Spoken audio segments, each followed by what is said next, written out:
ನನ್ನ ಹೆಸರು ಅಚ್ಚಲ್ಕರ್ ನನ್ನ ಹೆಸರು ಅಚ್ಚಲ್ಕರ್ ಹುಬ್ಬಳ್ಳಿ ಈ ಟೀಮ್ ಲೀಡರ್. ಕಳೆದ ಸುಮಾರು 2 ತಿಂಗಳಿಂದ ನಾವೊಂದು ಹೊಸ ನೆಟ್ವರ್ಕ್ ಮಾರ್ಕೆಟರ್ ಬಿಸ್ನೆಸ್ ಅನ್ನ ಸ್ಟಾರ್ಟ್ ಮಾಡಿವಿ. ಇವತ್ತು ನಾವೆಲ್ಲ ಬಂದಿರೋದು ಆ ಕಂಪನಿ ಬಗ್ಗೆ ತಿಳ್ಕೊಳಕ್. ಇದು ಮೊದಲನೇ ವಿಷಯ. ಎರಡನೇ ವಿಷಯ, ಈಗ ನಾವೇನು ಹೊಸದಾಗಿ ಮಾಡಕ್ತಿಲ್ಲ. ನಾವ್ ಎಷ್ಟೋ ಜನ ಆದಷ್ಟು ಒಂದು 4-6 ಕಂಪನಿ ಒಳಗೆ ಕೆಲಸ ಮಾಡಿ ಅನುಭವ ತಗೊಂಡು, ಕೆಲವೊಬ್ರು ಇನ್ಕಮ್ ಅನ್ನ ತಗೊಂಡ್ರೆ, ಕೆಲವೊಬ್ರು ಕೈ ಸುಟ್ಕೊಂಡಿರ್ತಾರ. ಮ್ಯಾಕ್ಸಿಮಮ್ ಜನ ಲಾಸ್ ಆಗಿರ್ತಾರ. ಇಲ್ಲೇ ನಾವು ದುಡ್ಡನ್ನ ಇನ್ವೆಸ್ಟ್ಮೆಂಟ್ ಮಾಡಿವಿ ರಾಜೇಶ್ವರ. ಮತ್ತೆ ಬಿಸಿನೆಸ್ ಮಾಡ್ಬೇಕು, ಸೀರಿಯಸ್ ಆಗಿ ಬಿಸ್ನೆಸ್ ಮಾಡ್ಬೇಕಂತ ಉದ್ದೇಶ ಇಟ್ಕೊಂಡು ಬಂದೇವಿ. ಆದ್ರೂ ಫೇಲ್ ಆಗ್ತೀವಿ. ಯಾಕೆ ಫೇಲ್ ಆಗ್ತೀವಿ? ಆಮೇಲೆ ನೀವು ಎಷ್ಟೇ ನೀವು ಇದು ಮಾಡಿ ತಿಪ್ಪರ್ಲಾಗ ಹಾಕಿದ್ರು 5%, 1-2% ಜನ ಮಾತ್ರ ಕೋಟಿ ಕೋಟಿ ಗಂಟೆ ದುಡ್ಡು ಗಳಿಸ್ತಾರ. ಬಾಕಿ 95% ಜನ, ಅದ್ರೊಳಗೆ ಒಂದು 5% ಜನ ಒಂದು 4 ದುಡ್ಡು ಮಾಡ್ತಾರ. ಆದ್ರೆ ಮ್ಯಾಕ್ಸಿಮಮ್ ಜನ ಫೇಲ್ ಆಗ್ತಾರ. ಇಲ್ಲೇ ನೆಟ್ವರ್ಕ್ ಮಾರ್ಕೆಟ್ ನೊಳಗೆ ಫೇಲ್ ಆಗ್ಲಿಕ್ಕೆ ಮೇನ್ ಇಂಪಾರ್ಟೆಂಟ್ ಅಂದ್ರೆ 3 ವಿಷಯ ಸರ್. ಮೊದಲೇ ವಿಷಯ, ನಾವು ಯಾವ ಕಂಪನಿ ಬಗ್ಗೆ ಬಿಸಿನೆಸ್ ಅನ್ನು ಮಾಡ್ತೀವಿ ಆ ಕಂಪನಿ ಬಗ್ಗೆ ಪೂರ್ಣವಾದ ಮಾಹಿತಿ 95% ಮೆಂಬರ್ಸ್ ನಲ್ಲಿ ಇರಂಗಿಲ್ಲ. ಏನಂತೀರಿ ರಾಜೇಶ್ ಅವರೇ?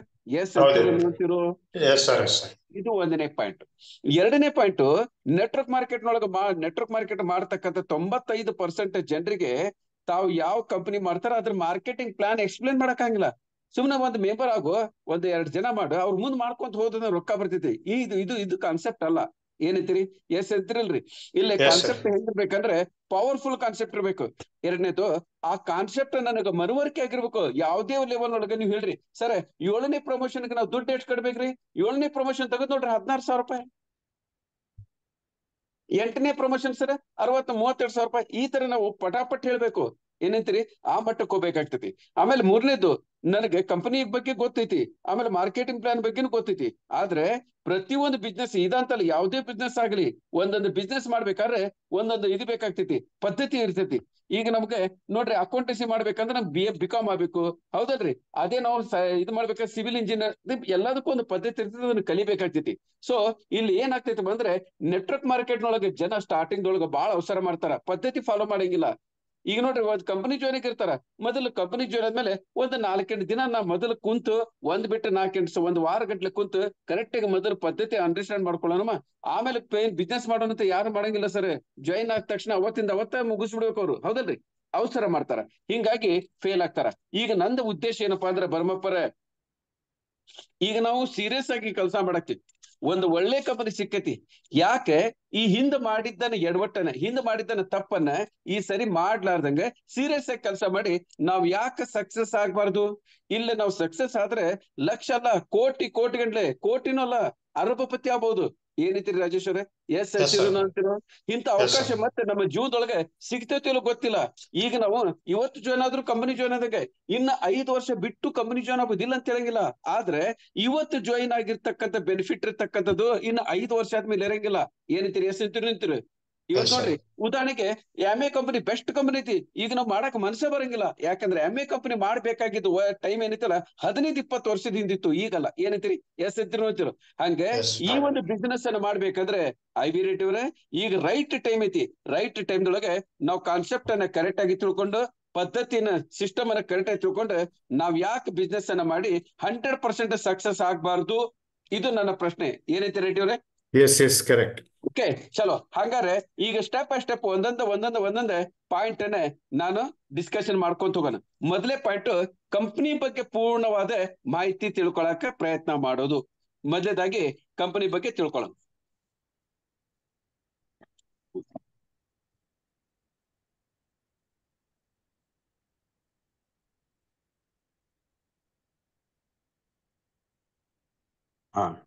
ಕರೆಕ್ಟ್ ರೆಡ್ಡಿವ್ರೆ? Okay, right sir. ಈಗ ಮೊದಲೇದಾಗಿ ನಮ್ಮ ಕಂಪನಿ ಹೆಸರು ಶ್ರೀ ಮಾ ರೋಟಿ ಬ್ಯಾಂಕ್ ಫೌಂಡೇಶನ್ ಅಂತ. ಎಸ್ ಅಂದ್ರೆ ಶ್ರೀ, ಎಂ ಅಂದ್ರೆ ಮಾ, ಆರ್ ಅಂದ್ರೆ ರೋಟಿ, ಬಿ ಅಂದ್ರೆ ಬ್ಯಾಂಕ್, ಎಫ್ ಅಂದ್ರೆ foundation. Shrima Roti bank foundation ಅಂತ ಕರೀತಾರೆ. ಈ ಶ್ರೀಮಾ ರೋಟಿ ಬ್ಯಾಂಕ್ ಫೌಂಡೇಶನ್ ಏನೈತಲ್ರಿ, ಇದು ಒಂದು ನೆಟ್ವರ್ಕ್ ಮಾರ್ಕೆಟ್ ಅಲ್ಲ, ಇದು ಒಂದು NGO. ಏನ್ ಸರ್? ಇದು ಒಂದು NGO. ಸರ್, NGO ಅಂದ್ರೆ ಏನ್ ಸರ್? NGO ಅಂದ್ರೆ ನಾನ್ ಗೌರ್ಮೆಂಟ್ ಆರ್ಗನೈಸೇಷನ್. ಈ ಗೌರ್ಮೆಂಟ್ ಅಂತೂ ಏನ ಬಡವರಿಗೆ ಹೆಲ್ಪ್ ಅಂತೂ ಮಾಡೇ ಮಾಡ್ತಾರ, ಇಲ್ಲ ತಿನ್ನಂಗಿಲ್ಲ. ಫ್ರೀ ರೇಷನ್ ಕೊಡೋದು, ಫ್ರೀ ಮನಿ ಕಟ್ಟಿಸ್ಕೊಡೋದು, ಅದನ್ನೆಲ್ಲ ಮಾಡ್ತಾರ. ಈಗ ಸಮಾಜದೊಳಗಿರ್ತಕ್ಕಂಥ ಕೆಲವೊಂದು ರಿಚ್ ಪೀಪಲ್ ಏನ್ ಮಾಡ್ತಾರ, ತಮ್ದೇ ಆಗಿರ್ತಕ್ಕಂಥ ಒಂದು ಸಂಸ್ಥೆನ ಕಟ್ಟಿ ಬಡ ಜನರಿಗೆ ಹೆಲ್ಪ್ ಮಾಡ್ತಾರ. ಅಂದ್ರೆ ನೀಡಿದ್ದಂತ ವ್ಯಕ್ತಿಗಳಿಗೆ ಹೆಲ್ಪ್ ಮಾಡ್ತಾರ. ಉದಾಹರಣೆಗೆ ಎಷ್ಟೋ ಜನ ಬಡವರು ಇರ್ತಾರ, ಅವ್ರಿಗೆ ಈ ರೀತಿ ಅವ್ರಿಗೆ ಹೆಲ್ತ್ ಪ್ರಾಬ್ಲಮ್ ಇರ್ತೈತಿ, ಅವ್ರಿಗೆ ದುಡ್ಡು ಕೊಟ್ಟು ಆಪರೇಷನ್ ಮಾಡ್ಸಕ್ ಆಗಿಲ್ಲ. ಅಂತೊಳಗೆ ಇಂಥದೆಲ್ಲ NGO ಗಳನ್ನ ಮಾಡಿ ಏನ್ ಮಾಡ್ತಾರ, ಜನರಿಗೆ ಜನರು ಒಂದು ಸಮಾಜ ಸೇವೆ ಮಾಡ್ತಾರ. ಅಂತ ಒಂದು ಸಮಾಜ ಸೇವೆ ಮಾಡ್ತಕ್ಕಂಥ ಕಂಪನಿ ನಮ್ದು. ನಮ್ಮ ಕಂಪನಿ ಹೆಸರು ಶ್ರೀಮಾ ರೋಟಿ ಬ್ಯಾಂಕ್ ಫೌಂಡೇಶನ್ ಅಂತ. ಈಗ ಈ ಕಂಪನಿ ನಮ್ಮ ಸಮಾಜ ಸೇವೆ ಅಂತ ಈಗ ನಮ್ದು NGO ಐತಲ್ರಿ, ನಮ್ದು ಒಂದೇ NGO ಅಲ್ಲ, ಇಂಡಿಯಾದೊಳಗೆ ಲಕ್ಷಾಂತರ ಗಂಟ್ಲೆ NGO ಅದಾವ. ಎಷ್ಟದಾವ್ ಸರ್? ಲಕ್ಷಾಂತರ ಗಂಟ್ಲೆ NGO ಅದಾವ. ಆ ಲಕ್ಷಾಂತರ ಗಂಟ್ಲೆ NGOದೊಳಗೆ ನಮ್ದು ಒಂದು NGO. ಸರ್, ಈಗ ನೀವು ಲಕ್ಷಾಂತರ ಗಂಟ್ಲೆ NGO ಇರ್ತಾವ ಅಂತ ಹೇಳಿದ್ರಲ್ಲ, ಅದ್ರೊಳಗೆ ಕೆಲವೊಂದು ಉದಾಹರಣೆ ಕೊಟ್ಟು ನಮಗೆ ತಿಳಿಸಿ ಹೇಳಕ್ ಆಗ್ತಿದ್ದೇನ್ರಿ ಅಂತ ಯಾರ ಪ್ರಶ್ನೆ ಕೇಳಿದ್ರೆ ಅಂತರಿಗೆ ಉತ್ತರ ಇಲ್ಲೇ ನೋಡ್ರಿ. ಈಗ ಸಮಾಜ ಸೇವೆ ಮಾಡ್ಬೇಕಂತ ಇವರು ಡಿಸೈಡ್ ಮಾಡಿ ಇವ್ರು ಮಾಡಾಕ್ತಾರ. ಇವ್ರಂತೂ ಚಿರಪರಿಚಿತ. ಯಾರು ಸರ್? ಮೊದಲೇ ವ್ಯಕ್ತಿ ಮಹೇಶ್ ಬಾಬು 2 ಊರನ್ನ ದತ್ತಕ್ ತಗೊಂಡು ಅದನ್ನ ಇಂಪ್ರೂವ್ಮೆಂಟ್ ಮಾಡಾಕ್ತಾನ. 2ನೇ ವ್ಯಕ್ತಿ ಅರ್ಜುನ್ ನಾಗಾರ್ಜುನ ಒಂದು ಜಂಗಲ್ ಅನ್ನ ತಗೊಂಡು ದತ್ತಕ್ ತಗೊಂಡು ಅದನ್ನ ಇಂಪ್ರೂವ್ಮೆಂಟ್ ಮಾಡಾಕ್ತಾನ. ಅದೇ ಪ್ರಕಾರ ಪುನೀತ್ ರಾಜ್ ಸಣ್ಣ ಬಡ ಮಕ್ಕಳಿಗೆ ಎಜುಕೇಶನ್ ಸಲುವಾಗಿ ಇವ್ರು ಬಂದಿರ್ತಕ್ಕಂಥ ಇನ್ಕಮ್ ಅಲ್ಲಿಗೆ ಇನ್ವೆಸ್ಟ್ಮೆಂಟ್ ಮಾಡ್ತಾರ. ಅದೇ ಪ್ರಕಾರ ಇವ್ರಂತೂ ಎಲ್ಲರಿಗೂ ಗೊತ್ತು, ರಜನಿಕಾಂತ್ ತಮಗ ಬಂದಿರ್ತಕ್ಕಂಥ ಇನ್ಕಮ್ ಅದ 50% ಬರೀ ದಾನ ಧರ್ಮನ ಮಾಡ್ತಾರ. ಏನೈತಿ ರೆಡ್ಡಿ ಅವ್ರೆ? ಎಸ್ ಅಂತಿರೋ ನೋಡ್ತಿರೋ? ಅದೇ ಪ್ರಕಾರ ಈ ಜೊತೆಗೆ ಇವ್ರ ಜೊತೆಗೆ ಮತ್ತೊಂದು ವ್ಯಕ್ತಿ, ಈ ವ್ಯಕ್ತಿ ಏನಾದ್ರೆ ಈ ವ್ಯಕ್ತಿ ಯಾರಂತ ಹೇಳ್ತೀನಿ. ಈ ವ್ಯಕ್ತಿ ಹೆಸರು ಡೆಬೋಸಿಸ್ ಚಕ್ರವರ್ತಿ ಅಂತ. ಏನ್ ಸರ್? ಈ ವ್ಯಕ್ತಿ ಹೆಸರು ಚಕ್ರವರ್ತಿ. ಇದೇ ವ್ಯಕ್ತಿ ಡೆಬೋಸಿಸ್ ಚಕ್ರವರ್ತಿ ತ್ರಿಪುರಾ ಸ್ಟೇಟ್ ದೊಳಗೆ, ನಾವೆಂಗ ಕರ್ನಾಟಕದಾಗ ಅದೀವಿ ಹಂಗೆ ತ್ರಿಪುರಾ ಸ್ಟೇಟ್ ದೊಳಗೆ ಅಗರ್ತಲಾ ಅಂತ ಒಂದು ಡಿಸ್ಟಿಕ್ ಐತಿ, ಅಗರ್ತಲಾದೊಳಗೆ ಇರ್ತಾರ. ಇವ್ರು ಯಾರಂತ ಕೇಳಿದ್ರೆ, ನಾನು ಶ್ರೀಮಾ ರೋಟಿ ಬ್ಯಾಂಕ್ ಅಂತ ಹೇಳಿದ್ನಲ್ಲ, ಅದನ್ನ ಫೌಂಡೇಶನ್ ಹಾಕಿರ್ತಕ್ಕಂಥ ವ್ಯಕ್ತಿ, ಅದನ್ನ ಸ್ಟಾರ್ಟ್ ಆಗಿರ್ತಕ್ಕಂಥ ವ್ಯಕ್ತಿ, ಅದ್ರ ಕಂಪನಿ ಓನರ್ ಅಂತಲ್ಲ, ಇವರೇ ನಮ್ಮ ಕಂಪನಿ ಓನರ್. ಇವ್ರ ಹೆಸರೇ ಡಾಕ್ಟರ್ ಚಕ್ರವರ್ತಿ. ಈ ಡಾಕ್ಟರ್ ಡೆಬೋಸಿಸ್ ಚಕ್ರವರ್ತಿಯವರು ಸುಮಾರಾಗಿ 2017 ಇಸ್ವಿಗೆ ತಮ್ಮದೇ ಆಗಿರ್ತಕ್ಕಂಥ NGO ಸ್ಟಾರ್ಟ್ ಮಾಡಿದ್ರು. NGO ಸ್ಟಾರ್ಟ್ ಮಾಡಿ ಎಷ್ಟು ವರ್ಷ ಸರ್? 8 ವರ್ಷ. ನಮ್ಮ NGO ಹೆಸರೇನು ಸರ್? ಶ್ರೀಮಾ Roti bank foundation. ಈ ಶ್ರೀಮಾ ರೋಟಿ ಬ್ಯಾಂಕ್ ಫೌಂಡೇಶನ್ ಅನ್ನ 2017 ಇಸ್ವಿಗೆ ಸ್ಟಾರ್ಟ್ ಮಾಡಕ್ಕಿಂತ ಮೊದಲ ಇಲ್ಲಿ ಎಲ್ಲಾ ಲೀಗಲ್ ಡಾಕ್ಯುಮೆಂಟೇಶನ್ ಫುಲ್ಫಿಲ್ ಮಾಡ್ರ. ಇಲ್ಲಿ ಯಾವ್ದಾವ್ದು ಸರ್ ಲೀಗಲ್ ಡಾಕ್ಯುಮೆಂಟೇಶನ್? ಒಂದು NGO ನಡೆಸಬೇಕಾದ್ರೆ ಈ 12A ಸರ್ಟಿಫಿಕೇಟ್ ಕಂಪಲ್ಸರಿ ಬೇಕು. ಅದನ್ನ ನಾವು ತಗೊಂಡಿ. ಯಾವ್ದು ಸರ್? 12A certificate. ಇದಾದ್ಮೇಲೆ ನೆಕ್ಸ್ಟ್ ATC, ಇದು ಒಂದು ಇನ್ಕಮ್ ಟ್ಯಾಕ್ಸ್ ಡಿಪಾರ್ಟ್ಮೆಂಟ್ ಗೆ ಸಂಬಂಧಪಟ್ಟಿರ್ತಕ್ಕಂಥ ಒಂದು ಸರ್ಟಿಫಿಕೇಟ್. ಇದಾದ್ಮೇಲೆ ನೀತಿ ಆಯೋಗದಿಂದ ನಾವು ಸರ್ಟಿಫಿಕೇಟ್ ಅನ್ನ ಕಲೆಕ್ಟ್ ಮಾಡಿವಿ. ಆಮೇಲೆ CSR ಅಂದ್ರೆ ಈ ನಮಗೆ ದಾನಿಗಳು ಇರ್ತಾರಲ್ಲ, ಉದಾಹರಣೆಗೆ ನಮ್ಮ ರತನ್ ಟಾಟಾ ಅವ್ರು 1 ಕೋಟಿ ದಾನ ಕೊಡ್ರಿ ಅಂತ ಕೊಡ್ರಿ. ರತನ್ ಟಾಟಾ ಅವ್ರಿಗೆ ನಮಗೆ 1 ಕೋಟಿ ದಾನ ಸಿಕ್ಕಿದಕ್ಕೆ ಅವ್ರಿಗೆ ಇನ್ಕಮ್ ಟ್ಯಾಕ್ಸ್ ನೊಳಗೆ 40% ರಿಬೇಟ್ ಸಿಗ್ತೈತಿ. ಅದಕ್ಕೆ ನಮ್ಮ ಕಂಪನಿಗೆ ದಾನ ಧರ್ಮ ಮಾಡ್ತಾರ. ಇದು ಆಯ್ತು. ಇದ್ರ ಜೊತೆಗೆ ನಮ್ಮ ಶ್ರೀಮಾ ರೋಟಿ ಬ್ಯಾಂಕ್ ಇವತ್ತು ISO 9001 2015 ಸರ್ಟಿಫಿಕೇಟ್ ತಗೊಂಡೈತಿ. ಆಮೇಲೆ ಇದ್ರ ಜೊತೆಗೆ ಅಕ್ಟೋಬರ್ ತಿಂಗಳದೊಳಗೆ ನಮ್ಮ ಕಂಪನಿಗೆ 35A ಸರ್ಟಿಫಿಕೇಟ್ ಸಿಗ್ತೈತಿ. ರೆಡ್ಡಿ ಅವರೇ, ಈ 35A ಸರ್ಟಿಫಿಕೇಟ್ ಸಿಕ್ಕ ಮೇಲೆ ಏನಾಗ್ತಿದೆ ಅಂದ್ರೆ, ಈಗಾಗಲೇ ನಮ್ಮ ರತನ್ ಟಾಟಾ 1 ಕೋಟಿ ಕೊಟ್ರೆ 40% ಇನ್ಕಮ್ ಟ್ಯಾಕ್ಸ್ ರಿಬೇಟ್ ಸಿಗ್ತದೆ ಅಂತ ಹೇಳಿದೆ. ಈ ಸರ್ಟಿಫಿಕೇಟ್ ಸಿಕ್ಕ ಮೇಲೆ ಅವ್ರಿಗೆ 100% ರಿಬೇಟ್ ಸಿಗ್ತೈತಿ. ಅಂದ್ರೆ 1 ಕೋಟಿ ದಾನ ಕೊಟ್ರೆ 1 ಕೋಟಿ ಇನ್ಕಮ್ ಟ್ಯಾಕ್ಸ್ ನೊಳಗೆ ರಿಬೇಟ್ ಸಿಗ್ತೈತಿ. ಅಂದ್ರೆ ದಾನಿಗಳು ಜಾಸ್ತಿ ಆಗ್ತಾರ. ಅದಕ್ಕೆ ಈ ಸರ್ಟಿಫಿಕೇಟ್ ಯೂಸ್ ಆಗ್ತೈತಿ. ಇದ್ರ ಜೊತೆಗೆ ನಮ್ದು FCRA, ನಾವು ಕೇವಲ ಇಂಡಿಯಾ ಅಲ್ಲ, ನಮ್ಮ ಶ್ರೀಮಾ ರೋಟಿ ಬ್ಯಾಂಕ್ ಅನ್ನ ಇಡೀ ವಿಶ್ವದೊಳಗೆ 216 ದೇಶದೊಳಗೂ ನಾವು ಬ್ರಾಂಚಸ್ ಓಪನ್ ಮಾಡಿ ಅಲ್ಲಿ ನಮ್ಮ ಪರ್ಫಾರ್ಮೆನ್ಸ್ ಅನ್ನ ಮಾಡಬಹುದು. ಅದ್ರ ಜೊತೆಗೆ FCRA ಸರ್ಟಿಫಿಕೇಟ್ ಸಿಕ್ಕಿದಕ್ಕೆ ನಾವು ಇಂಟರ್ನ್ಯಾಷನಲ್ ಫಾರಿನ್ ಫಂಡ್ ಅಂತಾರಲ್ಲ, ಆ ಫಂಡ್ ಸಹಿತ ಕಲೆಕ್ಟ್ ಮಾಡಬಹುದು.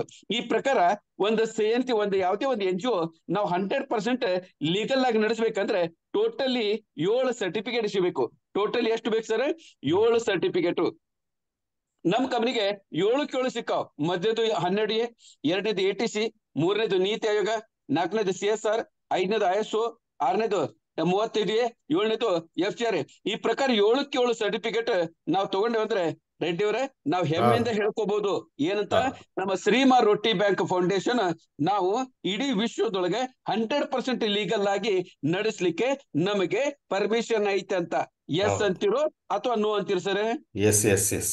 ಓಕೆ, ಇಷ್ಟೊಂದು ಲೀಗಲ್ ಆಗಿರ್ತಕ್ಕಂಥ ಕಂಪನಿ ನಮ್ಮ ಶ್ರೀಮಾ ರೋಟಿ ಬ್ಯಾಂಕ್ ಫೌಂಡೇಶನ್. ಇವು ಕಂಪನಿ ಓನರ್ ಯಾರಂತ ನಿಮ್ಗೆ ಹೇಳಿದೆ. ಈಗ ನಮ್ಮ ಕಂಪನಿ ಕಳೆದ 8 ವರ್ಷದಿಂದ, ಎಷ್ಟು ವರ್ಷದಿಂದ ಸರ್? ಕಳೆದ 8 ವರ್ಷದಿಂದ ನಾವು ಸಮಾಜ ಸೇವಾ ಮಾಡಾಕ್ತಿವಿ. ಏನ್ ಮಾಡಾಕ್ತಿವಿ ಸರ್? ನಾವು ಸಮಾಜ ಸೇವಾ ಮಾಡಾಕತ್ತೀವಿ. ಸಮಾಜ ಸೇವೆ ಅಂದ್ರೆ ಏನು? ಮಧ್ಯದಾಗಿ ಬುಜುರ್ಗೊಂಕ ಆಂಕೋಂಕ ಆಪರೇಷನ್ ಕರ್ವಾನ, ಏಜ್ ಆಗಿರ್ತಕ್ಕಂಥ ವ್ಯಕ್ತಿಗಳಿಗೆ ಕಣ್ಣಿಂದ ಆಪರೇಷನ್ ಮಾಡುದು. ಪ್ರತಿ ವರ್ಷ ಸಾವಿರಾರು ಜನರಿಗೆ ನಮ್ಮ ಎನ್ಜಿಒದ ಸ್ವಂತ ಖರ್ಚಿನೊಳಗೆ ಅವ್ರಿಗೆ ಏನ್ ಮಾಡ್ತಾರ? ಟ್ರೀಟ್ಮೆಂಟ್ ಅನ್ನು ಕೊಡಿಸ್ತಾರ, ಇವನ್ ಆಪರೇಷನ್ ಮಾಡಿಸ್ತಾರ. ಎರಡನೇದು, ಗರೀಬ್ ಲಡ್ಕಿಯಂಗೆ ಶಾದಿ ಕರ್ವಾನ, ಪ್ರತಿ ವರ್ಷ 101, 1001 ಈ ಪ್ರಕಾರ ಮಾಡ್ತಾರೆ, ಸಾಮೂಹಿಕ ಮದುವೆ ಮಾಡಿ ಬಡ ಹೆಣ್ಮಕ್ಳಿಗೆ ಮದುವೆ ಮಾಡ್ಕೊಡ್ತಾರ. ಅದೇ ಪ್ರಕಾರ ಬರೀ ಗರೀಬ್ ಬಚ್ಚೋಕು ಶಿಷ್ಯ ದಿಲ್ವಾನ, ಪ್ರತಿ ವರ್ಷ ಸಾವಿರಾರು ಗಂಟ್ಲೆ ಮಕ್ಕಳಿಗೆ ಎಜುಕೇಶನ್ ಕೊಡ್ತಾರ. ಆಮೇಲೆ ಗರೀಬ್ ಬಚ್ಚೋಕು ಸ್ವಾಸ್ಥ್ಯ ಪ್ರದಾನ ಕರ್ನ, ಆಮೇಲೆ ಮನಿ ಕಟ್ಟಿಸ್ಕೊಡುದು, ಊಟ ಹಾಕೋದು, ಆಮೇಲೆ ಹಾಸ್ಪಿಟಲ್ ತೋರಿಸೋದು. ಈ ತರ ಒಂದಲ್ಲ ಎರಡಲ್ಲ, ಕಳೆದ 8 ವರ್ಷದೊಳಗೆ ನಾವು ಟೋಟಲಿ 72 ಏನಿದೆ ಪ್ರೋಗ್ರಾಮ್ ಅನ್ನ ಸಕ್ಸಸ್ಫುಲಿ ಕಂಪ್ಲೀಟ್ ಮಾಡಿ. ಎಷ್ಟು ಮಾಡಿವಿ ಸರ್? 72. ಎಷ್ಟು ವರ್ಷ ಆಯ್ತು ನಮ್ಮ ಕಂಪನಿ ಸ್ಟಾರ್ಟ್ ಆಗಿ? 8 ವರ್ಷ ಆಯ್ತು. ಈಗ 8 ವರ್ಷದಿಂದ ಸ್ಟಾರ್ಟ್ ಆಗಿರ್ತಕ್ಕಂಥ ಕಂಪನಿ ಈಗ ನಾವು ಇಂಡಿಯಾದೊಳಗೆ ಅಷ್ಟಲ್ಲ, ಇಡೀ ವಿಶ್ವದೊಳಗೆ, ಏನು ಸರ್? ಕೇವಲ ಇಂಡಿಯಾ ಅಲ್ಲ, ಇಡೀ ವಿಶ್ವದೊಳಗೆ ನಂಬರ್ 1 ದೊಡ್ಡ ಮಟ್ಟದೊಳಗೆ ಒಂದು ಎನ್ಜಿಒ ಆಪರೇಟ್ ಮಾಡ್ಬೇಕಂತ ನಮ್ಮ ಕಂಪನಿ ಓನರ್ ಡ್ರೀಮ್. ಏನ್ ಸರ್? ನಮ್ಮ ಕಂಪನಿ ಓನರ್ ಡ್ರೀಮ್ ಏನು? ಈ ಶ್ರೀಮಾ ರೋಟಿ ಬ್ಯಾಂಕ್ ಅನ್ನೋದು ಇರುತ್ತಲ್ಲ, ಇಡೀ ವಿಶ್ವದೊಳಗೆ ನಂಬರ್ 1 ಎನ್ಜಿಒ ಮಾಡ್ಬೇಕಂತ. ಅದ್ರ ಸಲುವಾಗಿ ನಮ್ಮ ಕಂಪನಿ ಏನ್ ಮಾಡ್ರ, ಜಾಸ್ತಿ ಜನರಿಗೆ ನಮ್ಮ ಕಂಪನಿ ಒಳಗೆ ಜಾಯಿನ್ ಆಗ್ಲಿಕ್ಕೆ ಒಂದು ಕಾನ್ಸೆಪ್ಟ್ ಅನ್ನ ಇದು ಮಾಡ್ಯಾರ. ಯಾವ್ದು ಸರ್? ಒಂದು ಕಾನ್ಸೆಪ್ಟ್.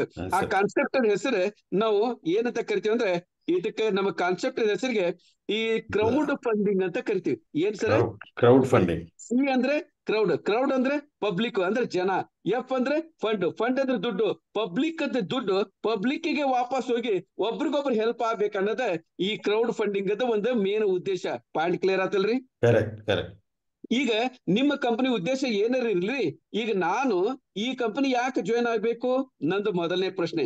ಮತ್ತೆ ನಿಮ್ಮ ಕಂಪನಿ ಒಳಗೆ ನಾನು ಜಾಯಿನ್ ಆಗೋದ್ರಿಂದ ನನಗೇನು ಬೆನಿಫಿಟ್ ಸಿಗ್ತೈತಿ? ಇದು ಎರಡನೇ ಪ್ರಶ್ನೆ. ಈಗ ನಾ ಮೊದಲೇ ಪ್ರಶ್ನೆಗೆ ಉತ್ತರ ಕೊಡ್ತೀನಿ. ಈಗ ನಾವೆಲ್ಲ ಇಲ್ಲಿ ಬಂದ್ ಕುಂತೀವಲ್ಲ, ನಾವೆಲ್ಲ ಮಿಡಲ್ ಕ್ಲಾಸ್ ಫ್ಯಾಮಿಲಿ ವ್ಯಕ್ತಿಗಳು. ಎಸ್ ಅಂತಿರೋ ಅಂತಿರೋ, ರಿಚ್ ಫ್ಯಾಮಿಲಿ ಬಂದಿರ್ತಕ್ಕಂಥ ವ್ಯಕ್ತಿಗಳು ನಾವ್ ಯಾರು ಇಲ್ಲ ಸರ್. ಒಂದು ಮಿಡಲ್ ಕ್ಲಾಸ್ ಫ್ಯಾಮಿಲಿಗೂ ಮತ್ತು ಒಂದು ರಿಚ್ ಕ್ಲಾಸ್ ಫ್ಯಾಮಿಲಿಗೂ ಏನ್ ವ್ಯತ್ಯಾಸ ರೇಟ್ ಇವ್ರೆ?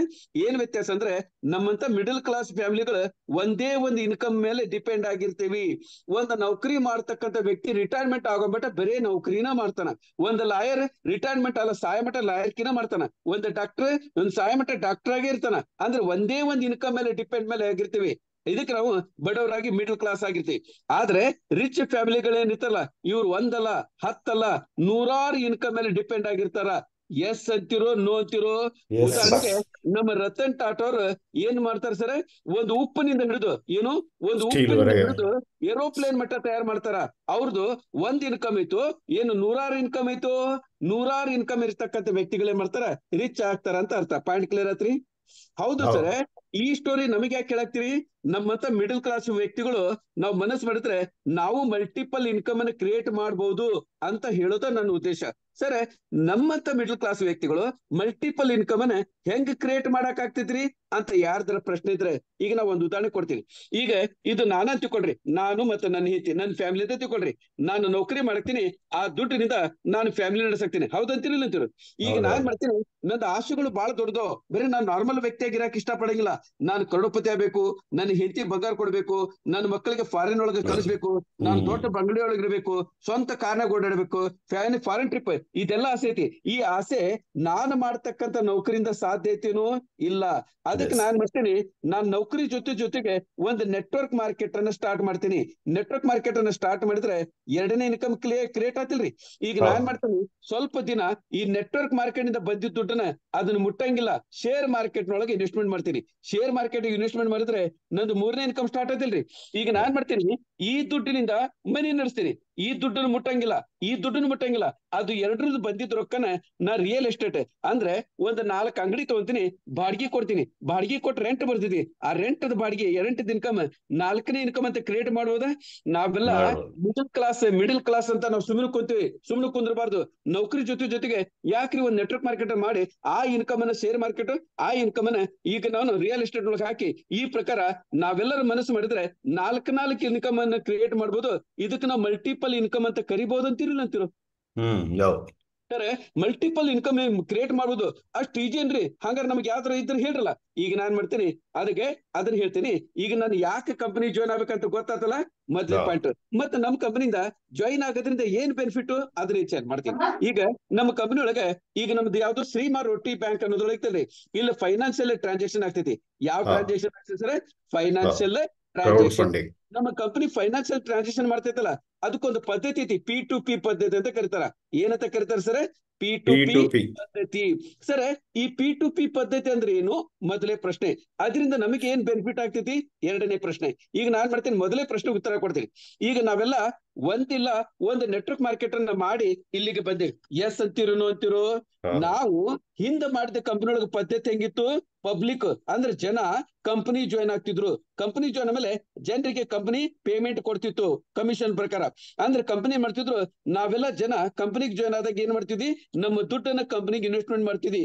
ಆ ಕಂಪನಿ ಏನ್ ಮಾಡ್ತಿದ್ರು? ನಮಗೆ ಪ್ರತಿ ತಿಂಗಳ ಕಮಿಷನ್ ಮುಖಾಂತರ ನಮಗೆ ಪೇಮೆಂಟ್ ಕೊಡ್ತಿದ್ರು. ಇದು ಪದ್ಧತಿ. ಇಲ್ಲೇ ಇದು ಓಕೆ ಇತ್ತು. ಪ್ರಾಬ್ಲಮ್ ಏನಂತಂದ್ರೆ ಜನರ ದುಡ್ಡು ಕಂಪನಿಗೇನೋ ಬಂದು ಜಮಾ ಆಗ್ತಿತ್ತು. ಆದ್ರೆ ಕಂಪನಿದ ದುಡ್ಡು ವಾಪಸ್ ಜನರಿಗೆ ಬರ್ಬೇಕಾದ್ರೆ ಪ್ರಾಬ್ಲಮ್ ಆಗಿ ಕಂಪನಿ ಕ್ಲೋಸ್ ಆಗೋದು, ಕಂಪನಿ ಓಡೋಗೋದು ಹಿಂಗೆಲ್ಲ ಆಗ್ತಿತ್ತು. ಇದೇ ಕಾರಣಕ್ಕನೆ ನಮ್ಮ ಕಣ್ಣೆದುರಿಗೆ ಕಳೆದ 30 ವರ್ಷದೊಳಗೆ ಒಂದು ಕಂಪನಿ ಅಲ್ಲ, 10 ಕಂಪನಿ ಅಲ್ಲ, 100 ಕಂಪನಿ ಅಲ್ಲ, ಸಾವಿರಾರು ಕಂಪನಿಗಳು ಓಡೋಗ್ಯಾವು ಮತ್ತು ಕ್ಲೋಸ್ ಆಗ್ಯಾವ. ಈ ಸಾವಿರಾರು ಕಂಪನಿ ಮೇಲೆ ನಂಬಿ ಲಕ್ಷಾಂತರ ಗಂಟ್ಲೆ ಜನ ಏನ್ ಬಂದ್ರಲ್ಲ ಇವತ್ತ ಬೀದಿಗೆ ಬಂದಾರ. ಎಸ್ ಅಂತಿರೋ ಕರೆಕ್ಟ್. ಇದಕ್ಕೆಲ್ಲ ಕಾರಣ ಏನು? ಪಬ್ಲಿಕ್ ನಿಂದ ಕಂಪನಿಗೆ, ಕಂಪನಿಯಿಂದ ಪಬ್ಲಿಕ್ ಬರ್ತಿತ್ತಲ್ಲ, ಇದೇ ಪ್ರಾಬ್ಲಮ್. ಈ ಪ್ರಾಬ್ಲಮ್ ಅನ್ನ ತೆಗೆಸೋಲಾಗ ನಮ್ಮ ಕಂಪನಿ ಏನ್ ಮಾಡ್ರ, ಇದನ್ನ ಕಾಟ್ ಹೊಡೆದ್ರೆ ಯಾರು ಉಳಿದ್ರು ಸರ್? ಡೈರೆಕ್ಟ್ ಆಗಿ P2P ಇದೇ ಪದ್ಧತಿ ಇರೋದು. ನಮ್ ದುಡ್ಡು ಕಂಪನಿಗೆ ಹೋಗಂಗಿಲ್ಲ. ಯಾವುದೇ ವ್ಯಕ್ತಿ ಜಾಯ್ನ್ ಆದ್ರು ಪರ್ಸನ್ ಟು ಪರ್ಸನ್, ಯಾವುದೇ ವ್ಯಕ್ತಿ ಪ್ರಮೋಷನ್ ತಗೊಂಡ್ರು ಪರ್ಸನ್ ಟು ಪರ್ಸನ್. ಇಲ್ಲೇ ಕಂಪನಿನೇ ಇಲ್ಲ, ಕಂಪನಿ ಅಕೌಂಟ್ಗೆ ₹1 ಹೋಗಂಗಿಲ್ಲ ಅಂದ್ಮೇಲೆ ಕಂಪನಿ ಅಂದ್ರೆ ಓಡೋಗಕ್ ಚಾನ್ಸ್ ಐತೇನು? ಇಲ್ಲ. ಕಂಪನಿ ಅಂದ್ರೆ ನಮಗೆ ಮೋಸ ಮಾಡಕ್ ಚಾನ್ಸ್ ಐತೇನು? ಇಲ್ಲ. ಈ ಕಂಪನಿ ನಂಬಿದ್ರೆ ನಾವು ಸಮಾಜದೊಳಗೆ ಮರ್ಯಾದೆ ಕಳ್ಕೊಳಕ್ ಚಾನ್ಸ್ ಐತೇನು? ಇಲ್ಲ. ಚಾನ್ಸ್ ಅಂದ್ಮೇಲೆ ಆಗಂಗಿಲ್ಲ ಅಂತ ಅರ್ಥ. ಇದಕ್ಕೆ ನಮ್ದು ಏನೈತಿ? P2P ಪದ್ಧತಿ ಅಂತ ಕರಿತೀವಿ. ಪಾಯಿಂಟ್ ಕ್ಲಿಯರ್ ಆತ್ರಿ? ಈಗ P2P ಪದ್ಧತಿ ಮಾಡೋದ್ರಿಂದ ಏನ್ ಬೆನಿಫಿಟ್ ಆಗ್ತಿದ್ದಿ ಅದೊಂದು ಉತ್ತರಕ್ಕೆ ನಾವು ಪ್ರಶ್ನೆ ಉತ್ತರ ಕೊಡ್ತೀನಿ. ಈ P2P ಪದ್ಧತಿ ಮಾಡೋದಕ್ಕೆ ನಮ್ದು 100% ಸೆಕ್ಯೂರ್ ಇರ್ತೈತಿ. ಸೆಕ್ಯೂರ್ ಅಂದ್ರೆ ಈಗ ಕಳಿಸಿದ ವ್ಯಕ್ತಿಗೂ ತಗೊಂಡಿದ ವ್ಯಕ್ತಿಗೂ ಬಿಟ್ರೆ ಮೂರನೇ ವ್ಯಕ್ತಿಗೆ ಯಾರಿಗೂ ಗೊತ್ತಾಗೋದಿಲ್ಲ. ಎಸ್ ಅಂತೀರ? ಇದಕ್ಕೆ ಬೆಸ್ಟ್ ಎಕ್ಸಾಂಪಲ್ ಕೊಡ್ಬೇಕಂದ್ರೆ Google pay, phone pay, Paytm. ಈಗ ನಾನು ಗೂಗಲ್ ಪೇ ಪ್ರಕಾರ, ನಾನು ಫೋನ್ ಪೇ ಪ್ರಕಾರ ನಿಮಗೆ ಯಾರು IV ರೆಡ್ಡಿ ಅವರೇ ನಿಮಗೆ ನಾನು ₹5,000 ಕಳಿಸಿದೆ. ₹5,000 ಕಳಿಸಿದ್ರೆ ನಿಮ್ಗೇನಾಗ್ತಿತ್ತು? ಡೈರೆಕ್ಟ್ ನನಗೆ ಮತ್ತೆ ನಿಮಗ್ ಬಿಟ್ರೆ ಮೂರನೇ ವ್ಯಕ್ತಿಗೆ ಯಾರಿಗಾರು ಗೊತ್ತಾಗ್ತಿದ್ರು? ಆಮೇಲೆ ಎರಡನೇದು ವೆರಿಫೈಡ್ ಅಂದ್ರೆ ಏನು? ಈಗ ನಾನೇ ನಿಮ್ಗೆ ಒಂದು ₹1,000 ಕಳ್ಸಿನಿ. ₹1,000 ಕಳ್ಸೋ ಜೊತೆಗೆ ಸ್ಕ್ರೀನ್ ಶಾಟ್ ಕಳ್ಸಿನಿ ಮತ್ತೆ UTR ನಂಬರ್ ಕಳ್ಸಿನಿ. ಇದ್ರ ಜೊತೆಗೆ ನಿಮ್ಗೆ ಫೋನ್ ಪೇ ದಿಂದ SMS ಬರ್ತೈತಿ, ಹೌದಲ್ರಿ? ಮೊದಲನೇದು ದುಡ್ಡು, ಎರಡನೇದು ಸ್ಕ್ರೀನ್ ಶಾಟ್, ಮೂರನೇದು UTR ನಂಬರ್, ನಾಲ್ಕನೇದು SMS. ಈಗ ನೀವು ನಾಲ್ಕು ನೋಡಿ ಓಕೆ ಅಂತ ಅಂದ್ಮೇಲೆ ಇದನ್ನ ವೆರಿಫೈಡ್ ಅಂತ ಕರಿಬಹುದಲ್ಲ? ಒಂದೇದು. ಆಮೇಲೆ 100% ಟ್ರಾನ್ಸ್ಪರೆಂಟ್ ಇರ್ತೈತಿ. ನಾನು ದುಡ್ಡು ಕಳಿಸ್ತೀನಿ, ಸ್ಕ್ರೀನ್ ಶಾಟ್ ಕಳಿಸ್ತೀನಿ, UTR ನಂಬರ್ ಕಳಿಸ್ತೀನಿ, ಎಲ್ಲ ಕಳಿಸ್ತೀನಿ, ನೋಡಿ ನೀವು ಓಕೆ ಅಂತೀರಿ. ಆಮೇಲೆ P2P ಪದ್ಧತಿ ಪ್ರಕಾರ ಒಂದ್ ವ್ಯಕ್ತಿಯಿಂದ ಡೈರೆಕ್ಟ್ ಆಗಿ ವ್ಯಕ್ತಿಯಿಂದ ವ್ಯಕ್ತಿ ಬರ್ತಿದ್ವಿ. ಮೊದಲು ಹೆಂಗಿತ್ರಿ? ನಾನು ಹೋಗಿ ಬ್ಯಾಂಕಿಗೆ ಡಿಪಾಸಿಟ್ ಮಾಡ್ತಿದ್ದೆ, ಬ್ಯಾಂಕ್ ನಿಂದ ನಿಮಗೆ ವಾಪಸ್ ನಿಮಗೆ ಪರ್ಸನ್ ಬರ್ತಿತ್ತು. ಎಲ್ಲ ಜಂಜಟ್ ಇಲ್ಲ, ಥರ್ಡ್ ಪಾರ್ಟಿ ನಮ್ದ್ರಾಗ ಯಾರು ಬರಂಗೇ ಇಲ್ಲ. ಅದಕ್ಕೆ ಇದು P2P ಪದ್ಧತಿ. ಆಮೇಲೆ 100% ಡಿಸ್ಟ್ರಿಬ್ಯೂಷನ್ ಐತಿ. ರೆಡ್ಡಿ ಅವರೇ, ಈ 100% ಡಿಸ್ಟ್ರಿಬ್ಯೂಷನ್ ಅಂದ್ರೆ ನನಗೆ ಅರ್ಥ ಆಗ್ಲಿಲ್ಲ, ಸ್ವಲ್ಪ ವಿಸ್ತಾರವಾಗಿ ಹೇಳಿರಲ್ಲ. ಈಗ ನಾನ್ ಮಾಡ್ತೀನಿ, ವಿಸ್ತಾರವಾಗಿ ಹೇಳ್ತೀನಿ. ಈಗ ನಾನು ಮೋದಿ ಕೇರ್ ಕಂಪನಿ ಜಾಯ್ನ್ ಆಗ್ಯಾವ ಅಂತ ಕೊಡ್ರಿ ನಾವೆಲ್ಲರೂ. ಯಾವ್ದು? ಮೋದಿ ಕೇರ್. ಈಗ ನಾವು ಪಬ್ಲಿಕ್ ಏನ್ ಮಾಡ್ತಿದ್ವಿ? ಮೋದಿ ಕೇರ್ಗೆ ದುಡ್ಡನ್ನ ಕಟ್ತಿದ್ವಿ. ಮೋದಿ ಕೇರ್ ನಮಗೆ ವಾಪಸ್ ಕಮಿಷನ್ ಕೊಡ್ತಿದ್ರು. ಈಗ ನಾನಂತ ತಿಳ್ಕೊಡ್ರಿ, ನಾನು 15% ಕಮಿಷನ್ ಒಳಗೆ ಲೆವೆಲ್ ಆಗಿದ್ದೇನೆ. ಅಲ್ಲಿ ಪರ್ಸೆಂಟೇಜ್ ಇರ್ತಿದೆ. ಈಗ ನಾನು IV ರೆಡ್ಡಿ ನಿಮ್ಮ ಕಡೆಯಿಂದ ₹1,000 ನಾನು ಇನ್ವೆಸ್ಟ್ಮೆಂಟ್ ಮಾಡಿದೆ. ಈ ₹1,000 15% ಅಂದ್ರೆ ಕಂಪನಿ ನನಗೆ ₹150 ಪೇಮೆಂಟ್ ಕೊಡ್ತಿದ್ದೆ, ಹೌದಲ್ರಿ? ಆದ್ರೆ ಇದು ಅರ್ಲಿಯರ್ ಪದ್ಧತಿ. ನಮ್ ಕಂಪನಿ ಏನ್ ಮಾಡ್ತಾರೆ? ಡೈರೆಕ್ಟ್ ಆಗಿ ಪರ್ಸನ್ ಟು ಪರ್ಸನ್. ಈ ₹1,000 ನನಗೆ ವಾಪಸ್ ಬಂತಂದ್ರೆ ನನಗೆ 100% ಬೆನಿಫಿಟ್ ಸಿಗ್ತಿಲ್ರಿ. ಇಲ್ಲೇ ನಾನು ₹1,000 ನಿಮ್ ಕಡೆಯಿಂದ ಇನ್ವೆಸ್ಟ್ಮೆಂಟ್ ಮಾಡಿ ನನಗೆ 150 ಬರ್ತಿತ್ತಲ್ಲ, ಇದಕ್ಕೆ 100% ಅಂತಾರೋ? ಏನು ₹1,000 ₹1,000 ಡೈರೆಕ್ಟ್ ನನ್ನ ಅಕೌಂಟ್ ಬೀಳ್ತೈತಲ್ಲ, ಇದಕ್ಕೆ 100% ಅಂತಾರೋ? ಇದು 100% ಆಯ್ತು. ಈಗ ಎರಡನೇ ವಿಷಯ, ಈಗ ನಾನು ನಿಮ್ ಕಡೆಯಿಂದ ₹1,000 ಇನ್ವೆಸ್ಟ್ಮೆಂಟ್ ಮಾಡಿಸಿದೆ. ಈಗ ನಿಮ್ಗೆ 1,000 ರೂಪಾಯಿದೊಳಗೆ 150 ರೂಪಾಯಿ ಬಂದ್ರೆ ನನಗೆ ರಿಯಲ್ ಹೆಲ್ಪ್ ಆಗ್ತಿತ್ತು. ಏನು 1,000 ರೂಪಾಯಿ ನಾನು ಡೈರೆಕ್ಟ್ ನನ್ನ ಪಾಕೆಟ್ ಬಿದ್ರೆ ನನಗೆ ರಿಯಲ್ ಹೆಲ್ಪ್ ಆಗ್ತಿತ್ತು. ಈ ಪ್ರಕಾರ ನಾವು P2P ಪದ್ಧತಿ ಮಾಡೋದಕ್ಕೆ ಇದೇನಾಗ್ತದೆ, ಒಂದನೇದು ಸೆಕ್ಯೂರ್ಡ್, ಎರಡನೇದು ವೆರಿಫೈಡ್, ಮೂರನೇದು ಟ್ರಾನ್ಸ್ಪರೆಂಟ್, ನಾಲ್ಕನೇದು P2P, ಐದನೇದು 100% ಡಿಸ್ಟ್ರಿಬ್ಯೂಷನ್ ಆಗ್ತದೆ. ಮತ್ತೆ ನನಗೆ ರಿಯಲ್ ಒಂದು ಹೆಲ್ಪ್ ಆಗ್ತೈತಿ. ಈಗ ನಾನು ಕೇವಲ 1,000 ರೂಪಾಯಿ ಅಂತ ಹೇಳಕ್ತೀನಿ, ನಾಳೆ 1 ಲಕ್ಷನೂ ಬರ್ಬೋದು, 10 ಲಕ್ಷನೂ ಬರ್ಬೋದು, 1 ಕೋಟಿನೂ ಬರ್ಬೋದು, 10 ಕೋಟಿನೂ ಬರ್ಬೋದು. ಯಾವ್ದು ಪರ್ಸೆಂಟೇಜ್ ಕಟ್ ಆಗಿಲ್ಲ, ಡೈರೆಕ್ಟ್ ನನ್ನ ಅಕೌಂಟಿಗೆ ಬರ್ತಿದೆ. ಪಾಯಿಂಟ್ ಕ್ಲಿಯರ್ ಆದಲ್ರಿ? ಈ ಪ್ರಕಾರ ನಮ್ದು P2P. ಸರ್, ಈಗ ಮತ್ತೊಂದು ಪ್ರಶ್ನೆ ಸರ್, ಎಲ್ಲ ಓಕೆ, ಈಗ ಈ ಬಿಸ್ನೆಸ್ ಅನ್ನು ನಾನು ಜಾಯಿನ್ ಮಾಡ್ಬೇಕಂದ್ರೆ ಏನ್ ಮಾಡ್ಬೇಕು? ಪ್ರಶ್ನೆ ಇಂಪಾರ್ಟೆಂಟ್ ಪ್ರಶ್ನೆ ಅಲ್ರಿ ಇದು. ನಾನು ಏನ್ ಮಾಡ್ಬೇಕು? ಓಕೆ, ಈಗ ನಾನು ಈ ಕಂಪನಿ ಜಾಯಿನ್ ಆಗ್ಬೇಕಾದ್ರೆ ಏನ್ ಮಾಡ್ಬೇಕು ಅದ್ರ ಬಗ್ಗೆ ನಾವು ಡಿಸ್ಕಷನ್ ಮಾಡೋಣ್ರಿ. ಈಗ ನೋಡ್ರಿ, ನಾನು ಈ ಕಂಪನಿ ಜಾಯಿನ್ ಆಗ್ಬೇಕಂದ್ರೆ ಇಲ್ಲಿ ನಾನು ಕ್ಲಿಯರ್ ಕಟ್ ಆಗಿ ಪೇಪರ್ನ ಬರ್ ತೋರಿಸ್ತೀನಿ, ಕ್ಲಿಯರ್ ಆಗಿ ತಿಳ್ಕೊಳ್ರಿ. ಇಲ್ಲೇ ಮತ್ತದಾಗಿ ನಾನು ಕಂಪನಿ ಜಾಯಿನ್ ಆಗ್ಬೇಕು, ಹೌದಲ್ರಿ? ಯಾವುದೇ ಒಂದು ವ್ಯಕ್ತಿ ನಮ್ಮ ಕಂಪನಿ ಜಾಯಿನ್ ಆಗ್ಬೇಕಂದ್ರೆ 401 ರೂಪಾಯಿ ಇನ್ವೆಸ್ಟ್ಮೆಂಟ್ ಮಾಡ್ಬೇಕು. ಎಷ್ಟು ಮಾಡ್ಬೇಕು ಸರ್? ನಾನು 401. ಓಕೆ, ಈ 401 ರೂಪಾಯಿದೊಳಗೆ ನಾ ಏನ್ ಮಾಡ್ತೀನಿ ಅಂದ್ರೆ, ಮೊದಲು 101 ರೂಪಾಯಿ ಕಂಪನಿ ಅಕೌಂಟಿಗೆ ಹಾಕ್ತೀನಿ. ಪಿನ್ ಚಾರ್ಜ್ ಅಂತ. ಎದ್ರ ಚಾರ್ಜ್ ಸರ್? ಪಿನ್ ಚಾರ್ಜ್ ಅಂತ. ಪಿನ್ ಚಾರ್ಜ್ ಆದ್ಮೇಲೆ ನಂದು ಐಡಿ, ನನ್ನ ಕಂಪನಿ ಪಿನ್ ಕೊಡ್ತಾರ, ನಾನು ಐಡಿ ಏನ್ ಮಾಡ್ತೀನಿ, ಐಡಿ ಕ್ರಿಯೇಟ್ ಮಾಡ್ತೀನಿ. ಏನ್ ಮಾಡ್ತೀನಿ ಸರ್? ನಾನು ಐಡಿ ಕ್ರಿಯೇಟ್ ಮಾಡ್ತೀನಿ. ಐಡಿ ಕ್ರಿಯೇಟ್ ಆದ್ಮೇಲೆ ಮತ್ತಲ್ಲೇ ಅಪ್ಲೈನ್ ಹೆಸರು ತೋರಿಸುತ್ತೆ. ಯಾವ ಅಪ್ಲೈನ್ ಹೆಸರು ತೋರಿಸುತ್ತೆ ಅವ್ರಿಗೆ ನಾನ್ ಮಾಡ್ತೀನಿ ಬಾಕಿ 300 ರೂಪಾಯಿ ಡೈರೆಕ್ಟ್ ಹಾಕ್ತೀನಿ. ಸರ್, 101 ರೂಪಾಯಿ ನೀವು ಕಂಪನಿಗೆ ಹಾಕಿದ್ರಿ, ಬಾಕಿದು ಈ ಯಾರಿಗೂ ಹಾಕ್ತಿರ ಅಂತಾರಲ್ಲ, ಹೆಂಗೆ? ಯಾಕಂದ್ರೆ ನಮ್ದು ಪೇಮೆಂಟ್ ಪದ್ಧತಿ ಅಂತ ಏನಂತ ಹೇಳಿದೀನಿ ನಾನು, P2P.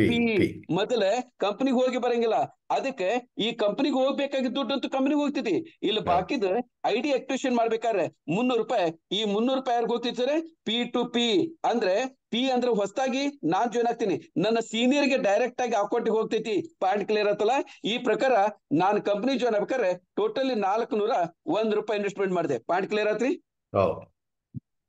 ಈಗ ನಾನು ಕಂಪನಿ ಜಾಯ್ನ್ ಆದ್ಮೇಲೆ ನಂದು ಎರಡನೇ ಇಂಪಾರ್ಟೆಂಟ್ ಕೆಲಸ ಅಂದ್ರೆ, ನನ್ನ ಕಡೆಯಿಂದ ಎಷ್ಟಾಗ್ತೈತೆ ಅಷ್ಟು ಜಲ್ದಿ 2 ಜನರಿಗೆ ಇಂಟ್ರೊಡ್ಯೂಸ್ ಮಾಡುದು, ಅಥವಾ 2 ಜನರಿಗೆ ಅಚ್ಚು ಕನ್ನಡ ಹೇಳ್ತೀನಿ, 2 ಜನರಿಗೆ ನಾನು ನನ್ನ ಕೆಳಗಡೆ ಜಾಯಿನ್ ಮಾಡಿಸೋದು. ಪಾಯಿಂಟ್ ಕ್ಲಿಯರ್ ಐತ್ರಿ? ಈ 2 ಜನ ಏನ್ ಮಾಡ್ತಾರ, 2 ಜನನು 401 ರೂಪಾಯಿ 401 ರೂಪಾಯಿ ಇನ್ವೆಸ್ಟ್ಮೆಂಟ್ ಮಾಡ್ತಾರ. ಪಾಯಿಂಟ್ ಕ್ಲಿಯರ್ ಐತ್ರಿ?